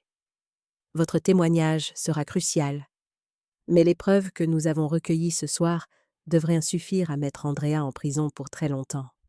Sa sœur aussi. J'ai ressenti un profond sentiment de clôture, sachant que les jumelles Desai ne pourraient plus s'en prendre à des personnes vulnérables comme moi, comme nous. Mais il y avait aussi de la tristesse pour ce qui aurait pu être. Une telle intelligence, un tel charisme, gaspillés dans la tromperie et l'exploitation.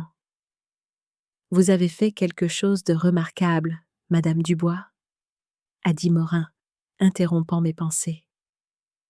Vous nous avez aidés à démanteler l'une des opérations de fraude les plus sophistiquées que nous ayons jamais rencontrées. Vous devriez être fiers. Je le suis, ai-je dit simplement. Mais pour l'instant, je veux juste rentrer chez mon fils. 6 mois plus tard, je me tenais dans la salle d'audience, alors que le juge, un vrai cette fois, prononçait les peines d'Andrea et de Samantha Desai. Le procès avait été long et complexe, avec des preuves présentées provenant d'affaires s'étalant sur une décennie dans plusieurs États. Les accusés ont montré un schéma d'exploitation délibéré et calculé d'individus vulnérables, a déclaré le juge. Elles n'ont montré aucun remords pour leurs actions, qui ont causé un préjudice financier et émotionnel incommensurable à des dizaines de victimes. Il a condamné chaque sœur à 25 ans de prison fédérale, avec des accusations supplémentaires en attente dans d'autres régions. Alors que l'huissier les emmenait, Andrea s'est retournée pour me regarder une dernière fois. Le calcul froid avait disparu de ses yeux, remplacé par autre chose. Pas du remords, exactement, mais peut-être de la reconnaissance. La reconnaissance qu'elle avait finalement rencontré quelqu'un qu'elle ne pouvait ni manipuler ni contrôler. Devant le palais de justice, Henri a passé son bras autour de mes épaules. « C'est fini, maman. Vraiment fini. »« Oui, ai-je convenu ? Maintenant, nous pouvons nous concentrer sur la reconstruction. Et nous avons reconstruit. Avec l'aide de l'inspecteur Morin et de la brigade financière, nous avons pu récupérer environ 70% de l'argent que Samantha nous avait volé, bien plus que ce que la plupart des victimes ne voient jamais restituer. J'en ai utilisé une partie pour acheter une nouvelle maison, plus petite que celle que j'avais vendue, mais choisie par moi, pour moi. pas parce que quelqu'un d'autre m'avait convaincu que j'en avais besoin. Henri m'a aidé à emménager, et pour la première fois depuis des années, j'ai senti que notre relation avait retrouvé une base solide. Tu sais, a-t-il dit un soir alors que nous étions assis sur ma nouvelle terrasse à regarder le coucher du soleil, je ne t'ai jamais vraiment remercié. Pourquoi? Pour m'avoir sauvé d'elle. 2. J'étais complètement aveugle, complètement dupée. Nous l'étions tous les deux, lui ai-je rappelé. Elle était très douée dans ce qu'elle faisait. Mais tu as compris? Tu as été plus forte que moi. J'ai pris sa main. Différente, pas plus forte. Nous avons chacun nos dons, Henri. Les miens incluent apparemment un talent pour le travail de détective amateur. Il a ri, un son que je n'avais pas assez entendu ces derniers temps. Tu as été incroyable, maman. Papa aurait été si fier. Il aurait été fier de nous deux, ai-je dit, pour avoir retrouvé notre chemin l'un vers l'autre. 1 mois plus tard, j'ai reçu une lettre de Marcus Holloway, l'une des précédentes victimes de Samantha qui avait témoigné au procès. Il m'a remercié pour mon rôle dans la traduction en justice des sœurs et a partagé comment l'expérience l'avait affecté. Savoir que je n'étais pas seule, que d'autres avaient vécu la même chose, m'a aidé à cesser de me blâmer, a-t-il écrit. Vous nous avez rendu notre dignité à tous. Ces mots m'ont marqué, suscitant une idée qui s'est transformée en mission. Avec les conseils de l'inspecteur Morin, j'ai créé une fondation pour éduquer les personnes âgées sur la fraude et l'exploitation financière. Nous avons créé des ateliers, des conférences et des groupes de soutien pour les victimes. Henri, à ma grande surprise, s'est profondément impliqué dans le travail de la fondation. Son expérience en conseil financier s'est avérée inestimable pour développer des supports aidant les seniors à se protéger des arnaques et des relations prédatrices. « Tu as trouvé ta vocation, maman ?» m'a-t-il dit après un atelier particulièrement réussi, où j'avais partagé mon histoire avec une salle pleine de retraités. « Tu changes des vies. J'essaie juste de faire quelque chose de bien à partir de quelque chose de mal, » ai-je dit. Mais il avait raison. Dans l'étrange alchimie de la vie, la douleur et l'humiliation d'avoir été trompée s'étaient transformées en quelque chose de significatif et de puissant. À 68 ans, j'avais découvert un nouveau but, un nouveau chapitre de ma vie que je n'aurais jamais pu anticiper. Un après-midi, alors que je préparais des notes pour une présentation à venir, on a sonné à ma porte. J'ai ouvert pour trouver l'inspecteur Morin debout, un dossier à la main. « Madame Dubois ?» m'a-t-il salué avec un sourire. « J'espère que je ne vous dérange pas. »« Pas du tout, » ai-je dit en l'invitant à entrer. « Et s'il vous plaît, après tout ce que nous avons traversé, je pense que vous pouvez m'appeler Hélène. »« Hélène, alors, » a-t-il convenu en s'asseyant dans mon salon. « J'ai des nouvelles que je pensais que vous voudriez entendre en personne. » Il a ouvert le dossier et a sorti plusieurs photographies. Celles-ci ont été trouvées dans un garde-meuble enregistré au nom d'Andrea Desai. Nous pensons que ce sont des photos de victimes qui n'ont pas survécu à leur rencontre avec les sœurs. J'ai regardé les images, des hommes et des femmes âgées, tous souriant à l'appareil photo, tous inconscients du danger dans lequel ils se trouvaient. Combien? Nous en avons identifié 7 jusqu'à présent. Tous sont morts de causes apparemment naturelles. Crise cardiaque, accidents vasculaires cérébraux, chute. Mais étant donné ce que nous savons maintenant de leur méthode, ils ont été assassinés, ai-je dit doucement. Oui, le médecin légiste examine les cas, mais certains remontent à près d'une décennie. Il sera difficile de le prouver définitivement. J'ai pensé à quel point j'étais passée près de devenir l'une de ces photographies, à quel point j'aurais pu facilement devenir une autre mort naturelle, pleurer brièvement, puis oublier. Il y a autre chose, a poursuivi Morin. Les sœurs Desai n'étaient pas les seules à diriger ces opérations. Nous avons identifié des réseaux similaires en Floride, à New York et en Californie. Le travail de votre fondation est plus important que jamais. Alors nous nous étendrons, ai-je dit avec détermination. Plus d'ateliers, plus de sensibilisation, tout ce qu'il faudra pour protéger les gens des prédateurs comme les désailles. Morin m'a regardé avec une admiration non dissimulée. Vous savez, lors de notre première rencontre, je pensais que vous n'étiez qu'une victime de plus.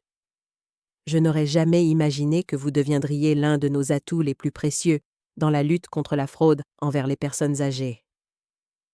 Moi non plus, ai-je admis. Mais la vie a une façon de nous surprendre, n'est-ce pas? Après le départ de l'inspecteur Morin, je suis retournée à mon bureau et aux notes de ma présentation.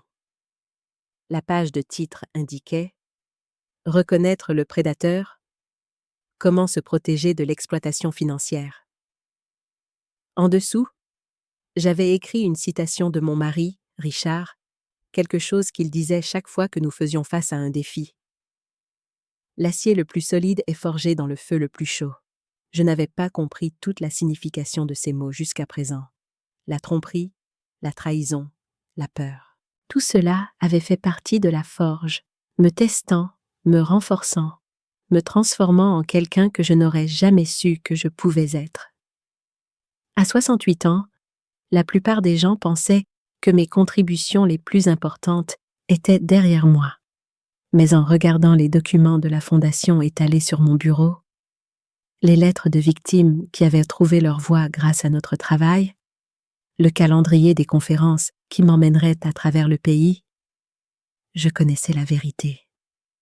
Mon plus grand chapitre ne faisait que commencer. Ce soir-là, Henri est venu dîner, amenant avec lui une femme qu'il fréquentait prudemment, avec hésitation, depuis 1 mois.